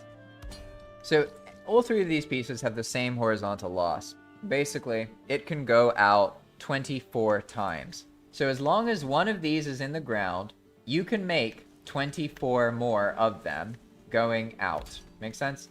So as long as they start with stability, then you can basically just keep going, and keep going, and keep going. And eventually, they'll start to break. But I've given players a way to make a skull called a stability skull. So they just go skull, and then boom, it spawns on their feet in front of them. So that now gives stability to what's nearby, right? So then I can go like, let's remove skull, and it goes away. Okay? I'll have to add some check to that, because right now anybody can remove it. It would be problematic if someone with bad intentions goes to a base that's built on a stability skull and really knows what they're doing. But they would get caught if they did that, because it makes a log, right? So here's what's happening. You see, this is the normal limit that the player would face. Eventually they get to a point where they just can't build these things anymore. See? They just can't do it. So what we've done is made it so now they can just go skull, and then that spawns a stability skull, and right now it's probably a little bit too high up. So if we do this, you see how now it's green, or it's blue, right? And then these ones have stability again. So essentially, it means that you can now just go infinitely far out as a player. Oh my gosh, yeah, you're right. I've been doing this again, haven't I? Ah, tragic, tragic, tragic. I'm so used to having the desktop, so it just automatically shows you what I'm looking at. But that wasn't working. So what I was showing is that basically, there used to be a higher limit than you could build out. But now there's a lower limit than you can build out. So if I try and spawn a skull now, I can't. Oh, there we go. I found another thing to fix. Okay, I need to change the help text, because it still says the old limit of 64. But the new limit is 44. So let's fix that real quick. And then boom, and there we go. Fixed. That is the glory of EWP. Once you notice something and it's little, it's just one refresh away. Hey, now we can see everything again. That's nice. So what the player will be able to do is go all the way forward, right? And then you see I made a stability skull here earlier. Now, I can't just take another skull here because there's one too close, right? So I can't build infinitely up, which would make a lot of instance problems. But by just continuing this pattern, right? Like at first, okay, we do have to think a little bit because now I'm building out, right? We're starting to lose stability. And if I try and spawn one, oh no, we can't do it because it's already one within 44 meters. So it's not like you can easily get to the very end. You do have to get almost as far as you can be. Oops. Right? Let's try again. See, I'm still too close to the previous one. But in theory, if I did the math right, which I'm pretty sure I did, it's very simple math. We'll get to a point where this will start breaking. There we go. See, it's starting to break. That means we're at the maximum. So in theory, I can just make a stability skull. Oh, and then boom. Now it doesn't clip into itself properly for some reason until, like, now does it work? Yeah, so sometimes you have to like build another piece afterwards to add, it's to like, to charge it in, if that makes sense, to update it. And then it works. So as you can see now, we could just keep doing this pattern as long as we had materials. And this was done because I want to give players the ability to build off of the edge of the world and build bases that are like kind of floating over the waterfalls and stuff. Because that's something people have talked about, and it's not technically possible in vanilla Valheim. But now it is. So you can like do something like this, and don't be stupid like me. You don't need to use these tightrope systems. You could just you could use a platform that you can actually stand on. And then it would be much easier. And so you can get the idea though, right? You just keep building out, and then obviously you'd have to have all the materials to do this. Maybe in a cart behind you or something. Building forges as you go. And then every now and then you reach a limit, and then you need to build another stability skull, right? You can do that every 44 meters, and the technical limit I think is like 48 meters. So you get like within 2 pieces of the edge, and then you can make a new one. Now keep in mind, this doesn't mean a totally infinite base, because the stability that you get from the metal pieces is going to vary based on how close they are to each node of the skull. Makes sense? So as you can see, like, you can imagine that if this was the spine of your base, the areas with the skull there could have more above and more below. Whereas the areas in between the skull don't have enough support.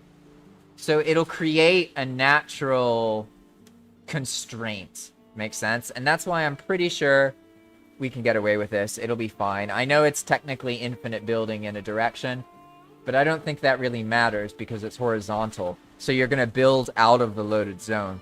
Whereas if you build up, you're just stacking into the loaded zone. And that seems like a bad idea because players will just make enormous towers with loads of instance counts. or something like that. You know, they'll try and build up to reach the world tree without realizing that it's about 2,000 meters into the sky. All right. So let's see. It's starting to rain here, and my throat's getting a bit scraggly. So I'll probably end soon, but I'll do a little bit more debugging here. And let's see. What do we have going on? I took some notes in the stream. Let's see if one of these is easy. We have... Make the boss fight monsters spawned. Monsters get removed automatically.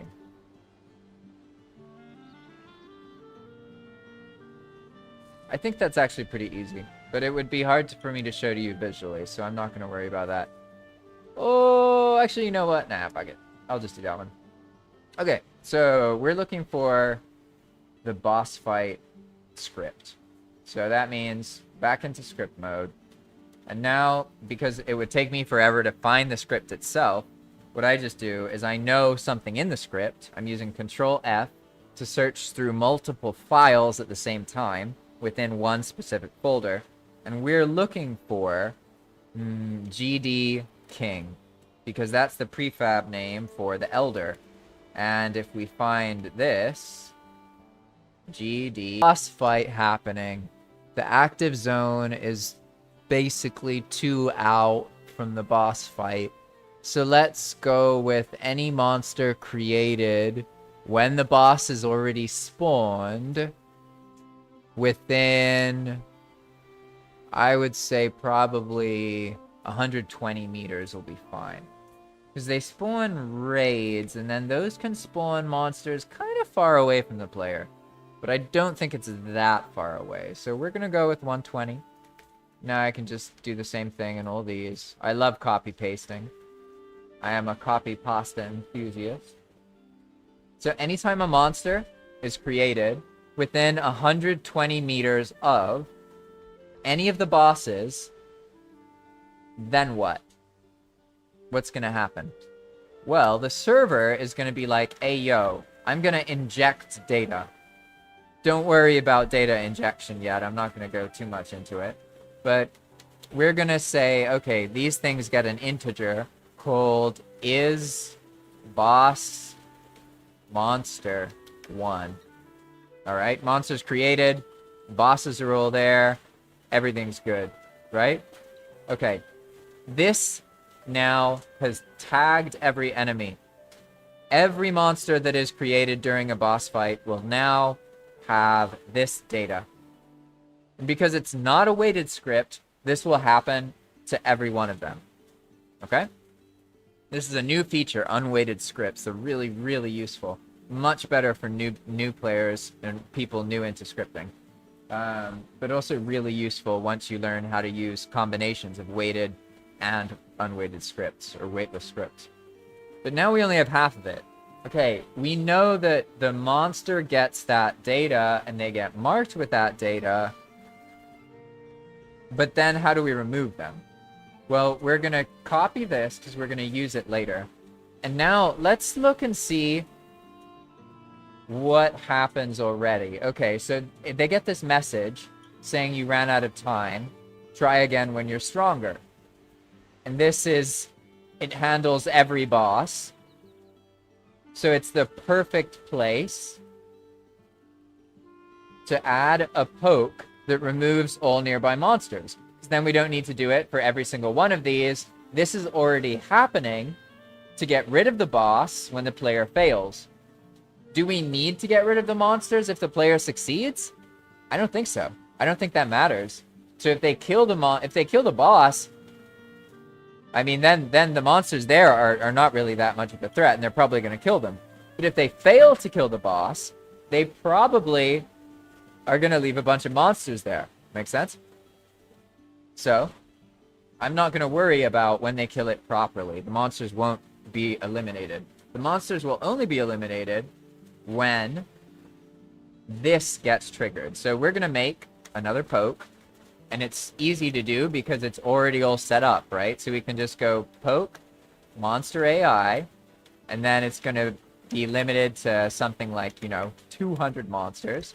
And then the max distance needs to be basically the same as what this one was. So anything created within 120 meters.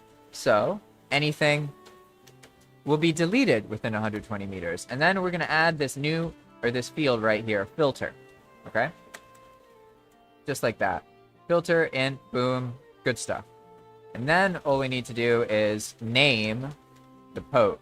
So the poke is going to be called remove boss monsters. Okay? And then I'm just going to use it right here because we don't have to use it in other places. Remove boss monsters. Sometimes you wouldn't do it this way. You would like separate everything. But if I like to keep the logic in one chunk, and then a space means that there's like a gap. It just helps make it easier for me to do. Hey, Arizosa. Arizosa says they got disconnected again. I'm sorry. That's tragic.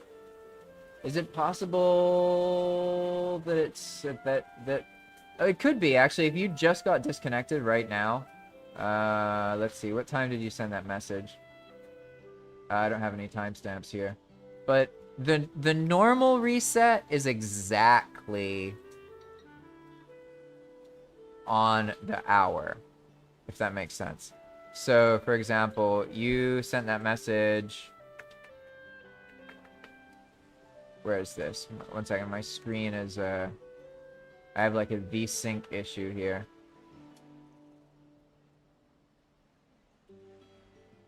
All right. Server chat, here we go.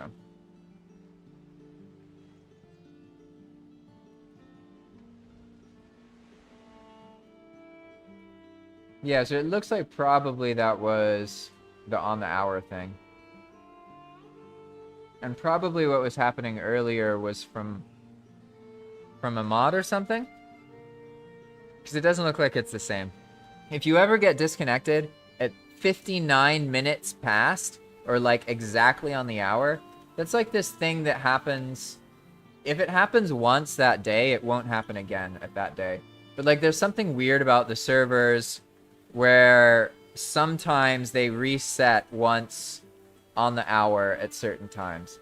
I've never really figured out what causes that. There is a planned reset that does happen, but that one actually warns you and tells you about it. This time, yeah, I would assume the server restarted or something. But for now, I'll just keep going. I also did the thing again. You see, I didn't show you the pretty stuff. Instead, I was showing you the boring stuff. But we're back to the boring stuff because that's what I'm working on. And we're making all of the monsters go away. So we need to target monster AI, and it's going to remove whoever it pokes. Make sense? And now, in theory, this will only poke these things, but I'll just put it here as well, just to be a little bit redundant. So now, basically, whenever a boss dies, they're also going to get rid of all of the monsters that spawned while they were alive. So let's save this, and let's see if we can put the money where the script is and make it actually work. So let's do locations, list, GD King, GD, there we go. Go to 2180, 4670. Good enough. Good enough. All right, so we're here. No ghost mode. There we go. That creates the boss chest. If you ever wanted to know, that's how it works. But we're not trying to do that. What I'm trying to do is actually set up a Konar right here. That's pretty cool. I guess that would be interesting. It would be hard to resist not having Konar fight the Elder, right? Would she even fight him? One second, I gotta see this. One second. Whoa! That felt more snappy. Yeah, I revised the Slayer system a bunch as well. But I'm not going to show you all that because I love Slayer too much. I'm going to get distracted. I want her to help me fight. Come on, Konar. Wait. Yeah, there we go. Yeah, she's on a mission. Wait, no, don't run that way. The elder's over here. Whatever. What's the offering again? What do I need? Ancient Siege, right? Spawn, Ancient Seed. 50 is probably good. Burn! Yeah? We're good? We're good?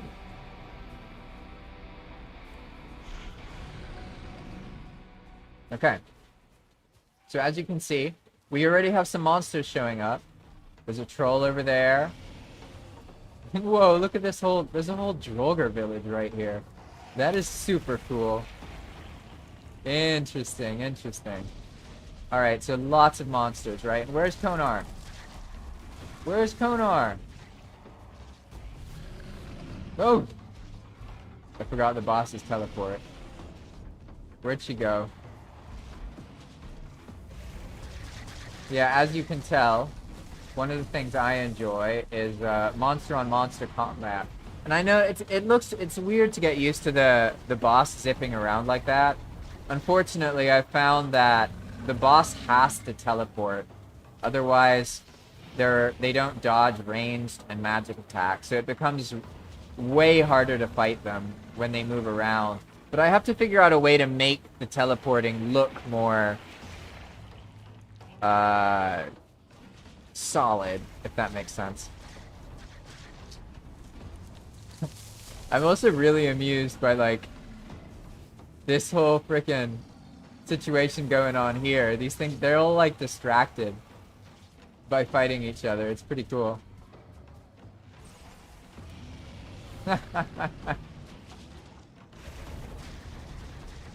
Alright, I don't know where Konar went.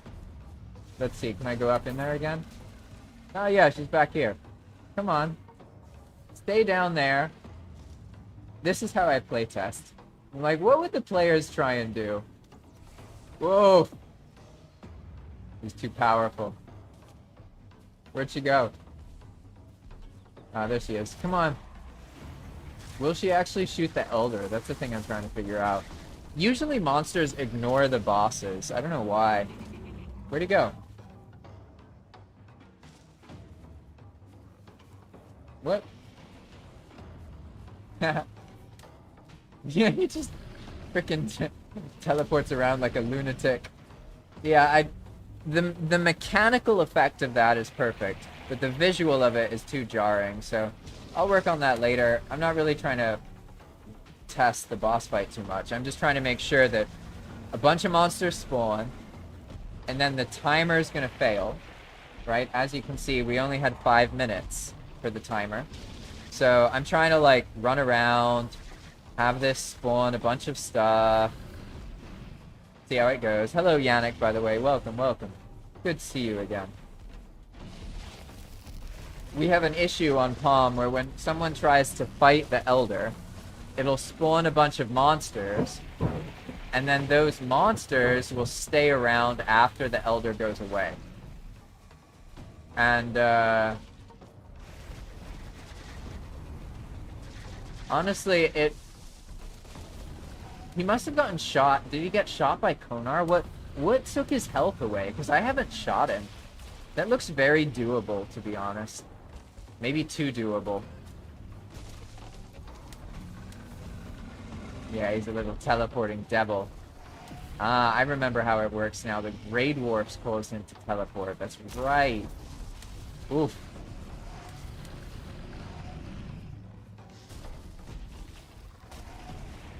Okay. I just gotta run this timer. Eventually we'll run out of time.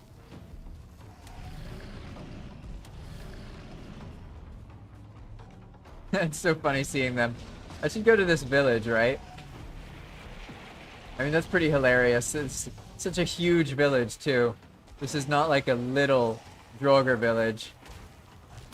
Let's just see how this goes.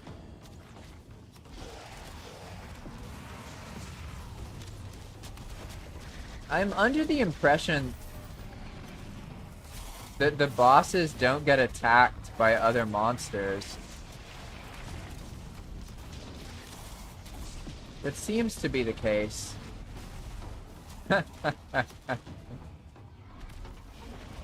Yeah, it's like the monsters fight amongst each other, and this is what I'm going for, by the way.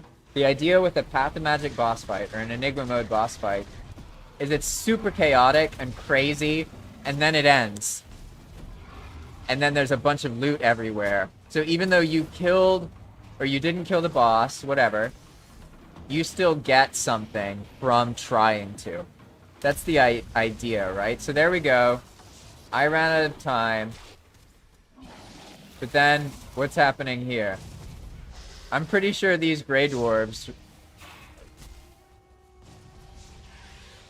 Maybe they were already there, actually.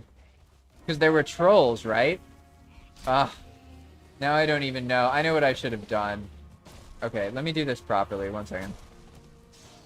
Here, I'm going to edit it so that the timer is way shorter. So, let's change it. We're going to look for the clear boss poke for the Elder. So let's look for GD King here.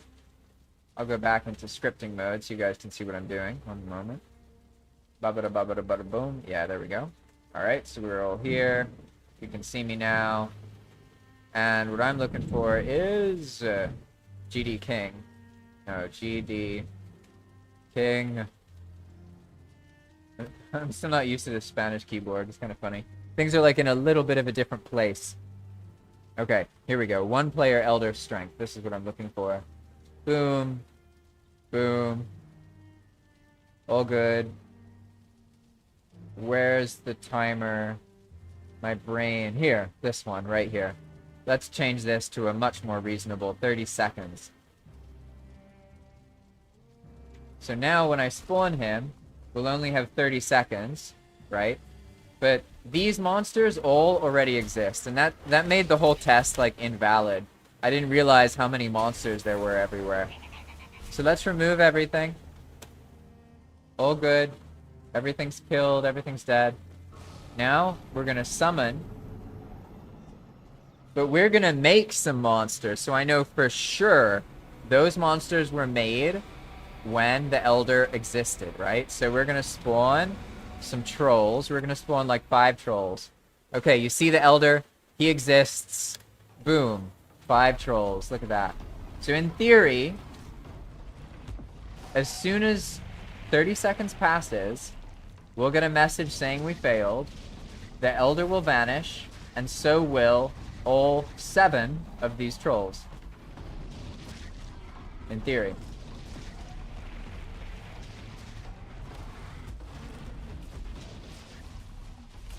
Those trolls ain't vanishing.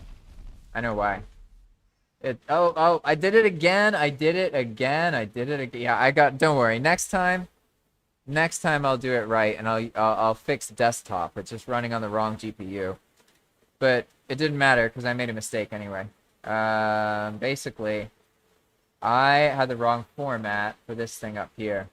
You see this part where it removes the monster AI?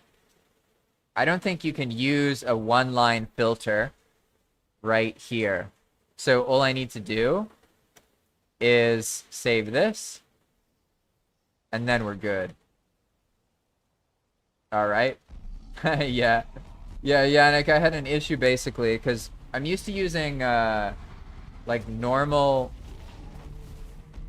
I'm used to using desktop mode, where like I can alt-tab and you'll see what I'm looking at, right?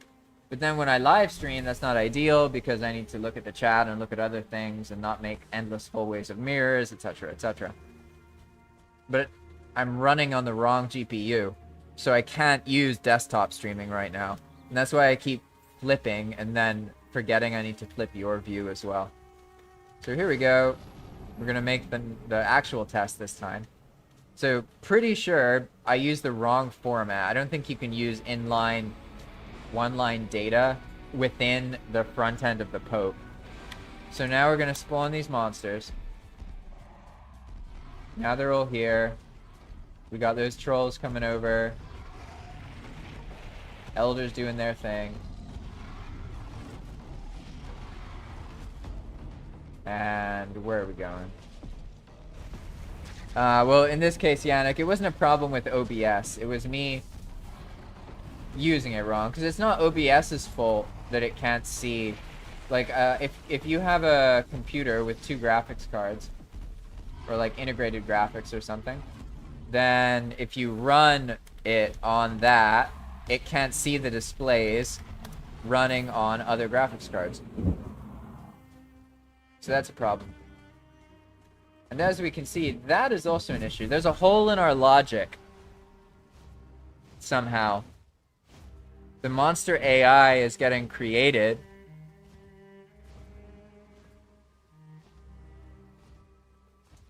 But it's not getting removed. Prefab, limit, max distance, parameter. Prefab, type. No typo here, no typo here. Int is boss monster. Remove. This looks valid. GD King's there. So. Must be a problem up here. Oh! Of course. Oh my god, I'm silly. I made it so this only happens if all of these are there. That's definitely a very novice mistake. You have to have objects limit 1. Now everything's gonna work and it's gonna be fine. Oh, peachy dandy.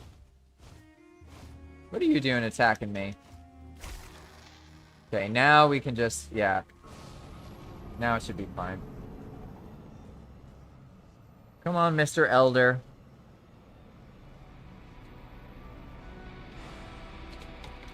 Oh, I'm glad. I feel much better now that I'm doing this stuff and streaming, because that way I do want to play.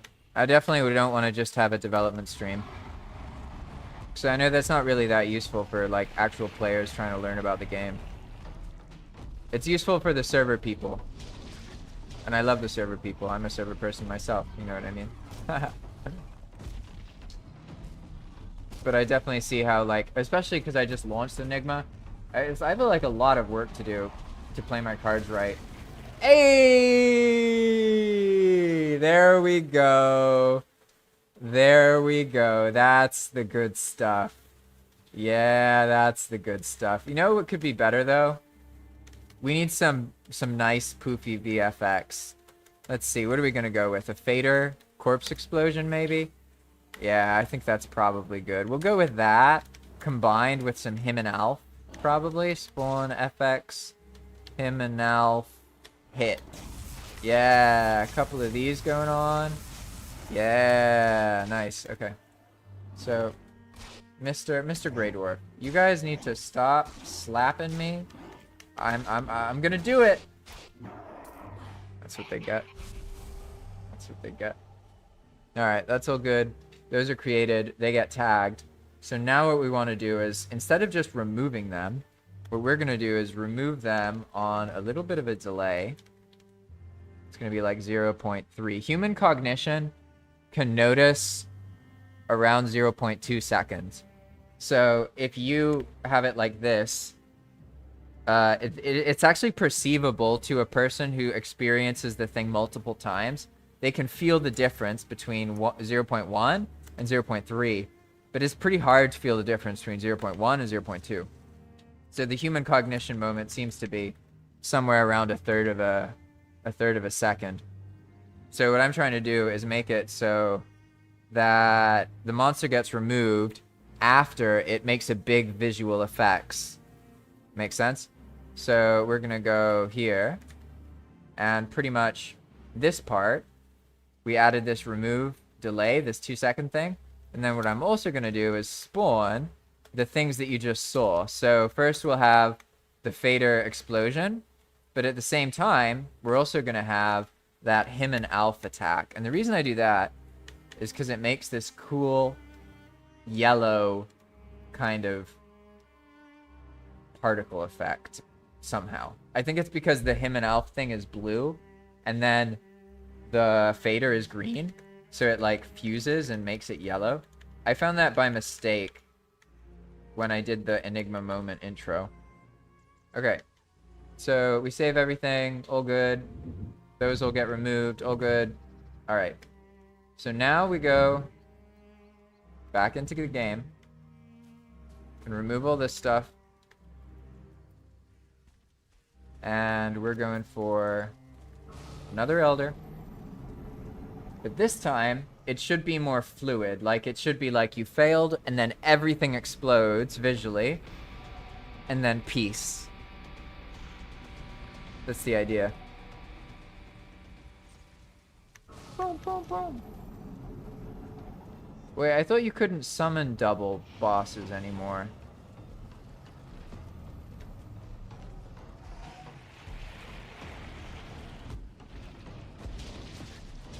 Is that true?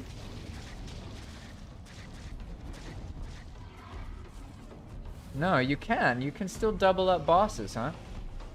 That's funny. I thought they got rid of that. Oh, yeah. There we go. See, this is what I like. I like it when it all just, boom. Very obviously. You see that transition? Okay. This is done. This is exactly what it needs to do. So now I can go into the changelog here. And let's see, we did stuff on the autopay there, Slayer, carts, boom, boom, boom. I guess this would be miscellaneous, because I didn't really change that much stuff about the bosses. So, boss, oops, boss fights, bum bum. Yeah, so you get all of the items from everything that dies. They're not removed. That's the idea. Like, what I want for it to be balanced properly is basically like you do the boss fight. It's really crazy. There's a bunch of craziness each time. Like right now, this isn't, how do I put it? What you just saw is basically vanilla from my perspective. It's not what I really want. I want to put a lot of effort into the boss fighting system and make it a proper endgame experience that allows players to grow by fighting and failing in the same way that you can clear dungeons and get loot. And even if you never clear the whole dungeon, you can still just clear the entrances, right? And get some loot. That's the idea. And that's why I want a very obvious, like, okay, it's fighting, it's crazy, there's monsters fighting monsters, undead fighting these things. I don't want the player to feel like it's the whole world against them. I want them to feel like that's a forsaken god who's trying to kill you, but at the same time, there's like undead fighting grey dwarves fighting Diverger all around you, and it's super chaotic and intense. And then as soon as the boss fight ends, boop, all vanishes, and then it's just, you know, this individual Grey Dwarf who was already there. You see what I'm saying? That's the idea. And now, I mean, now it looks really solid, to be honest. So, alright, I'm working on the changelog, and what I did is make it so boss monsters, I guess I'll just add a new section here. It'll be just boss fights. Monsters spawned during a boss fight are now removed automatically when the boss timer ends. The removal does not happen if the player succeeds in killing the boss. And that's just because in my head, if they succeed killing the boss, like, yeah, they don't. What are the monsters going to do to them? Makes sense. That means they're like they're organized and strong, and they have the gear and everything like that. Tired of this Grey Dwarf slapping me. Okay, so there we go. We've added it to the changelog. We tested it, but this is how I make problems, right? I said I was done, but do you think someone can kill the Elder in 30 seconds instead of 300 seconds on solo? I think probably not, and I should change that 30 back to a 300 before I hear it. You know what I mean? Let's see. Oh no, I'm looking in the Enigma mode. That's not what I want. I want the boss systems. Here we go. And now we're looking for GD. One player Elder. elder. Yeah, 1 player elder. And where's the 30 that we want to make a 300? There it is. Boom. Done. Now it's done. Okay. Awesome. Yeah, so now you don't have to worry about that anymore. That'll be good. I'm sorry, Arizosa, by the way. I owe you a cart as well. I haven't replaced your cart yet. I think that was you, right? I owe Kitstorm a cart. I owe you a cart. And there's other people who lost carts but didn't tell me. But that's okay. I actually was working on a system, so because of the experience you had, sorry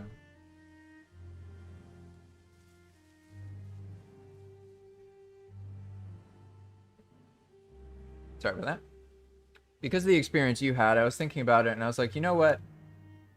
Carts are really important, and if people are having this experience, even if I fix this, there's probably going to be other mistakes that can happen that might delete a cart.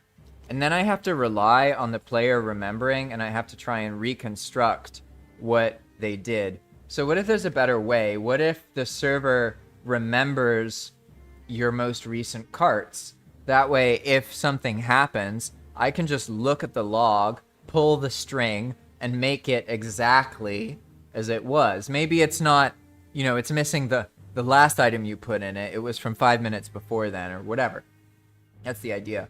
So I guess I can kind of show that. I need to go to, I'm in testing mode, right? So I'm going through mechanics, solving the issues, adding them to the changelog, right? So I need to verify that my string saving system works. Because I found out some things about strings that are complicated, but basically mean that I can make it so it saves your items in a string that allows me to replace things. So we're gonna go for, 1 second, I need to remove the key again. And then, boom, boom. All right, I need to go to a new place where I can pave. No, I can trigger the cart thing. That's right, it doesn't even need to be near the path anymore. So let's go to the Ashlands. Awesome, cool, good spot, good spot. I love the Ashlands, to be honest. How it looks visually, like, oof, it's such a cool biome. It just needs some kind of safe access to it. That's the only thing that's missing. Honestly, Iron Gate does really good polished work with the visual look, the music, the colors, all these things. I really like the worlds they make. It's one of the reasons I have so much fun working in them. I view Iron Gate's work as sort of like, they make these frames and then I fill the frames up, or I use what they did and reorganize it so it's more fun for me at least. I'm sure that there are plenty of people who prefer vanilla to Enigma. Alright, so what I want to show is how the cart now saves. It runs like, it keeps like 5 slots. Each player gets 5 slots, and the cart saves in that slot per biome. If that makes sense. So like now, for example, if we make a cart, I guess I should do it in the player-friendly fashion, which would be like to build coin piles. And we're going to toss the coin piles, right? Because let's say we want to get a normal cart. You can buy a normal cart with just 200 coins, 205 coins. Makes sense? So now I have a cart named after me, yada, yada, yada, yada. I'm going to start filling it up.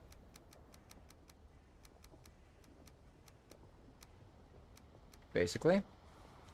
And now we're going to go around and we should see a message. There we go. Obriger Jarl is carting in the Ashlands. Okay. The moment we saw that message, it saved my cart. Makes sense? So now, in theory, okay, you can see what's in here. See, it says 422. Blah, blah, blah. Now let's see if this works. This is the part where I have to be a little bit manual. But it'll help me a lot, because now, even if something messes up and a cart gets destroyed, I can see what people had in the cart at least kind of recently. So as long as the player tells me, hey, my cart just got destroyed, and then I look at it, it'll work. If they tell me like a week later, probably it'll have just replaced their string with whatever recent cart they had. Make sense? So that's why there has to be more. You can't just have one, because if you just had one, okay, they lose their cart, and then they pick up another cart, boom, suddenly that cart's their data. It needs to be spread out so that there's like, it leaves a trail of different kinds of data, if that makes sense. So I'm in a single player world and the cron's firing off to run the location reset. Pretty funny. But what we're going for here is to recreate the cart without looking at it. Make sense? I showed you what was in it. Now I should be able to make a new cart. So let's make a cart. I'll just spawn it this time. It doesn't really matter how you make it. And now, see, there's nothing in it. I'm not going to go look at that other cart. I should be able to just look at the server's data. So I go over here. I see the recent cart for Obereager Jarl in the Ashlands. I see it's right there. And now is where there's kind of a problem sometimes. Because of how strings are stored, it might throw an error. But we'll see. I should now be able to put the string that it saved into a, let's call it a test cart. And it's going to make it bigger. Don't worry about that. That's just a thing in case. So let's see. I'm updating the string. I know you can't see this part. You're still looking at the cart, right? I hope so. Cart's more interesting than a bunch of white letters on a black screen. Boom. Good, good, good, good. Okay. So now I should be able to load test cart. And this is the thing where there's like, there's this limitation in there's this limitation in vanilla Valheim. No, not vanilla Valheim. It's a limitation in data. But the strings have to be a certain length, and when they're not, there's kind of an issue. I haven't worked that part out, but basically I still get your data. It's just I may mess up once or twice as I try and apply it, figuring out what format it needs to be in, if that makes any sense. So now, in theory, I can save, and now I can just load data, load test cart, and then, wait a second, what do we have? We have, oh, look at that. Yeah, as I mentioned, it's bigger because I used something else that kept the container size. But what do you see? Does that look familiar? These are the items from our cart. So now the server saves what you have had in a cart recently. That way, if something nefarious happens to your cart, it's really easy for me to fix because I just, boom. You see, I didn't have to figure out and ask questions and recreate the loot table and do all this other stuff. I just boom, boom, done. So, very, very simple. And yeah, we got lucky that time. It worked fully. But even when it doesn't work, it just means that like I have a little bit of an issue when I'm trying to apply something. From the player's perspective, I would still be able to recover their data for a destroyed cart. Okay. So now we know that that's fixed, right? We know that's good. So let's see. I feel like finding one more thing, maybe a fast thing, before I finish off the stream. So let's see. What's in my notes right here? I have make the boss fight spawned monsters get removed automatically. Okay, I already did that, so I'm going to get rid of it. Oh, here's a simple one. The fishmonger. All right. Yeah, here we go. So let me show you what happens with the fishmonger here. I can't make a fishmonger show up, can I? Now that's right. We have to find them, don't we? Okay, okay, okay. I'm just gonna go somewhere in the Mistlands then.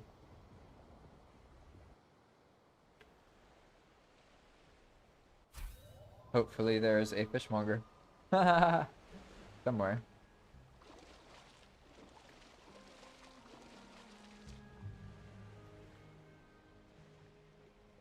Alright. Nah, this isn't a good way to do it. Give me a moment, let's see. What's something I can actually test quickly? Message tables. Well, I already did that. Okay. Here we go. So what we're gonna look at is the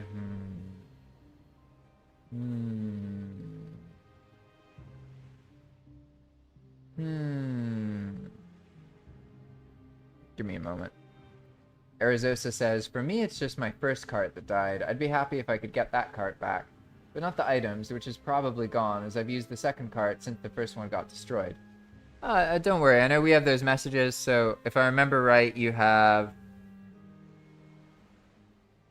You had like an ultra cart, and it had one of the boss chests in it, and the loot from a burial chamber, I think, or like a burial chamber or two, something like that.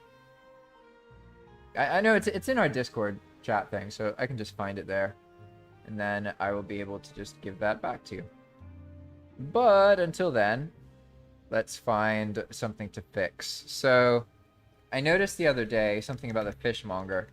The fishmonger is a part of Path of Magic where you can sell fish to a diverger, a special kind of diverger called a fishmonger. So if we go to the fishmonger script, here it is. I noticed that if you try and throw fish at the fishmonger, when there's no table, nothing happens. So the player is going to be like, why isn't this working? Because you have to build a fine wood table for the trades to work. Because of reasons, the fishmonger requires a fine wood table. So I have to make sure it's communicated properly, and right now, it's not communicated properly. That makes sense? And so looking at the script, it's hard to tell what's not communicated properly. But basically, here, we have a message, no table message, if player throws fish near fishmonger without table present. Fish, create. Oh yeah, that's right. That works. Oh, wait a second. The fishmonger buys more than just fish. He also buys serpent scales. And that's what I messed up. You see, the serpent scales, and I think also bone maw teeth, right? Let's see if I scroll down in a second here. Yeah, there we go. Serpent scales, bone maw teeth. Yeah, here we go. So let's grab both of these prefab names here. I'm just gonna copy them and then go back to how it was. Now what we need to do is go to that part where the fishmonger is like, hey, I can't sell you fish without a fine wood table. We need to make sure he also says that when the player sells him a fish or tries to sell him a fish. Yeah, there we go. No table. So this no table message needs to happen for the fish and for the other stuff, right? But we can't just add it now, because if we do this, then that's going to happen every time. Is that what we want? Or do we want him to... I have to think about this for a moment, because this logic here... Okay, this will work. Now, if you throw a serpent tooth or a serpent scale at the fishmonger, and there isn't a table, then he's going to be like, hey, yo, I need a table. I need a fine wood table. I'm going to change this message, too. Instead of build me a fine wood table first, it's going to be, I need a fine wood table to sell, to buy from you. Okay? And we can update this to modern format because EWP is freaking awesome. And modern format is just a much, much, much shorter way of making dialogue. You could make a fully fledged dialogue system now because of how easy it is to make dialogue compared to before. For what it's worth, before, we had to do one of these every 0.2 seconds. Think about that. It's a huge pain. Now we can just do this, and it's so awesome. It's so cool. Gonna make it repeat like 9 times, and don't need a delay. Okay, so that is good. That one's where he'll say he needs to find wood table. But now I need to be careful, because is this logic gonna mess up the other logic? So if we go to the bottom, what happens when we throw them some teeth? They do this, okay? So this is created when there's this guy and a table right there. Then it'll happen. But this is only 5. So this isn't really lined up. What I need to do is go back to the no table message, and instead of 3, we're gonna make this be bigger. It's gonna be like 5, or we're gonna do some overlap for the fishmonger. So like 7 and then 5. So now if there is not a table there, you'll see this message, and that should cover all of the people. Hello, Gravity Wakfu. Welcome, welcome, welcome. Oh, you're asking the right questions. That is awesome. Let me look at that for a moment. So yeah, that's why it's so fun. That's why EWP is so freaking cool. You can literally just have the game up, save the script, and then boom, it changes in the world. And yes, it is live, but keep in mind that like right now I'm on a test development world. So I'm making the changes on a world no one can play on, and then I publish them, and then everybody else can use it. But let's say that you're playing Enigma, and you open up a script and you save it, then yes, it will update the world live and everything. You don't even need to restart. That being said, if you're running a server and you refresh a big script, it's going to kick all the players off, and maybe the server will hang for like 10 minutes. So in practice, once you run a project like Enigma on a server, it's too big to have live refresh. But when you're on single player, you get live refresh the whole time, even with a really big project. So that's why I can just go into the thing here, make these changes, and then boom, go into the game and then test them. And that's why I'm able to develop so quickly. And that's why I'm pretty sure that if we play our cards right, we can get Iron Gate's attention, because they don't have a scripting system. Therefore, they have to develop very slowly and iteratively, even if they're doing well and moving fast. Whereas anyone using EWP can test things like 100 times by the time a Unity patch and a new game type has been pushed once. It's just so much faster, and you can imagine why, because you don't need to repeat stuff. It just occurs over and over and over and over again. So cool. So freaking cool. But alright, now I'm going to go back into the changelog, and this is a miscellaneous thing. The fishmonger now communicates about find wood table if player, oh no, for serpent scales and bone maw teeth instead of just fish. Okay, good. Good. That's done. Did that. Okay. So now let's see. New year, boss fights. That's looking good. We did our fishmonger change.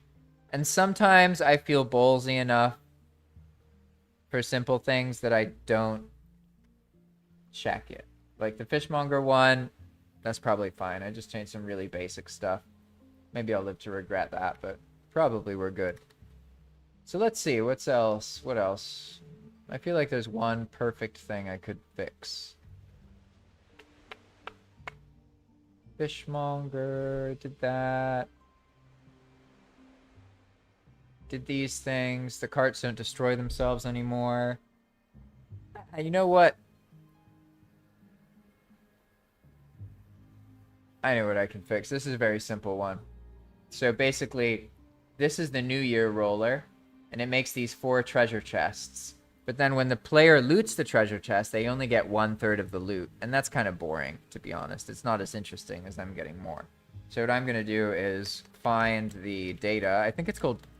I named it gives material. Yeah, there we go. Gives material. Here we go. So if we apply this data to the script, then what it's going to do is actually give them the full situation, or it's going to give them the full there we go, all of the rewards. So now they get 4 of these, and then there's all these other things that happen. Good stuff, good stuff, good stuff. Okay, cool. So that's done. Now let's add that to changelog, miscellaneous. Boom, here we go. And we're just gonna go like this. And I know I'm still showing you the image. You're not missing out on anything. I'm just writing some text on this screen. And I'm saying that the New Year chest rewards, no, the four treasure chests that players get on New Year are now get full loot. Yay! Okay, good. Oh good, oh good, oh good. Alright everybody, that's it for this live stream. I'm glad you were all patient with me while I was doing this development stuff. I do want to play normally, I swear. It's just because of how big Enigma is, and to be honest, how many people have been playing it and reaching out to me. It's better that I focus on this, get these patches out, and then I can do more of the playing stuff. But for now, it's like, especially when people's carts can get destroyed, that's kind of like a game breaky thing. So it's good for me to just get this patch out soon. And yeah, it'll be fun. Alright everybody, thanks for watching. I stream on Mondays, Wednesdays, and Fridays. And primarily these streams are interesting to those of you who play on Enigma Mode yourself, or you develop anything to do with Valheim. Most of the people who follow my channel are either players, or they are people who manage Valheim server projects. So if you're managing a Valheim project, check out my channel. But really, if you're watching this live stream, you already know about it. New people don't watch these live streams, especially at the very end. So thank you, all of you who watch and support me. I really appreciate it. And I hope that you have a wonderful day. Bye-bye.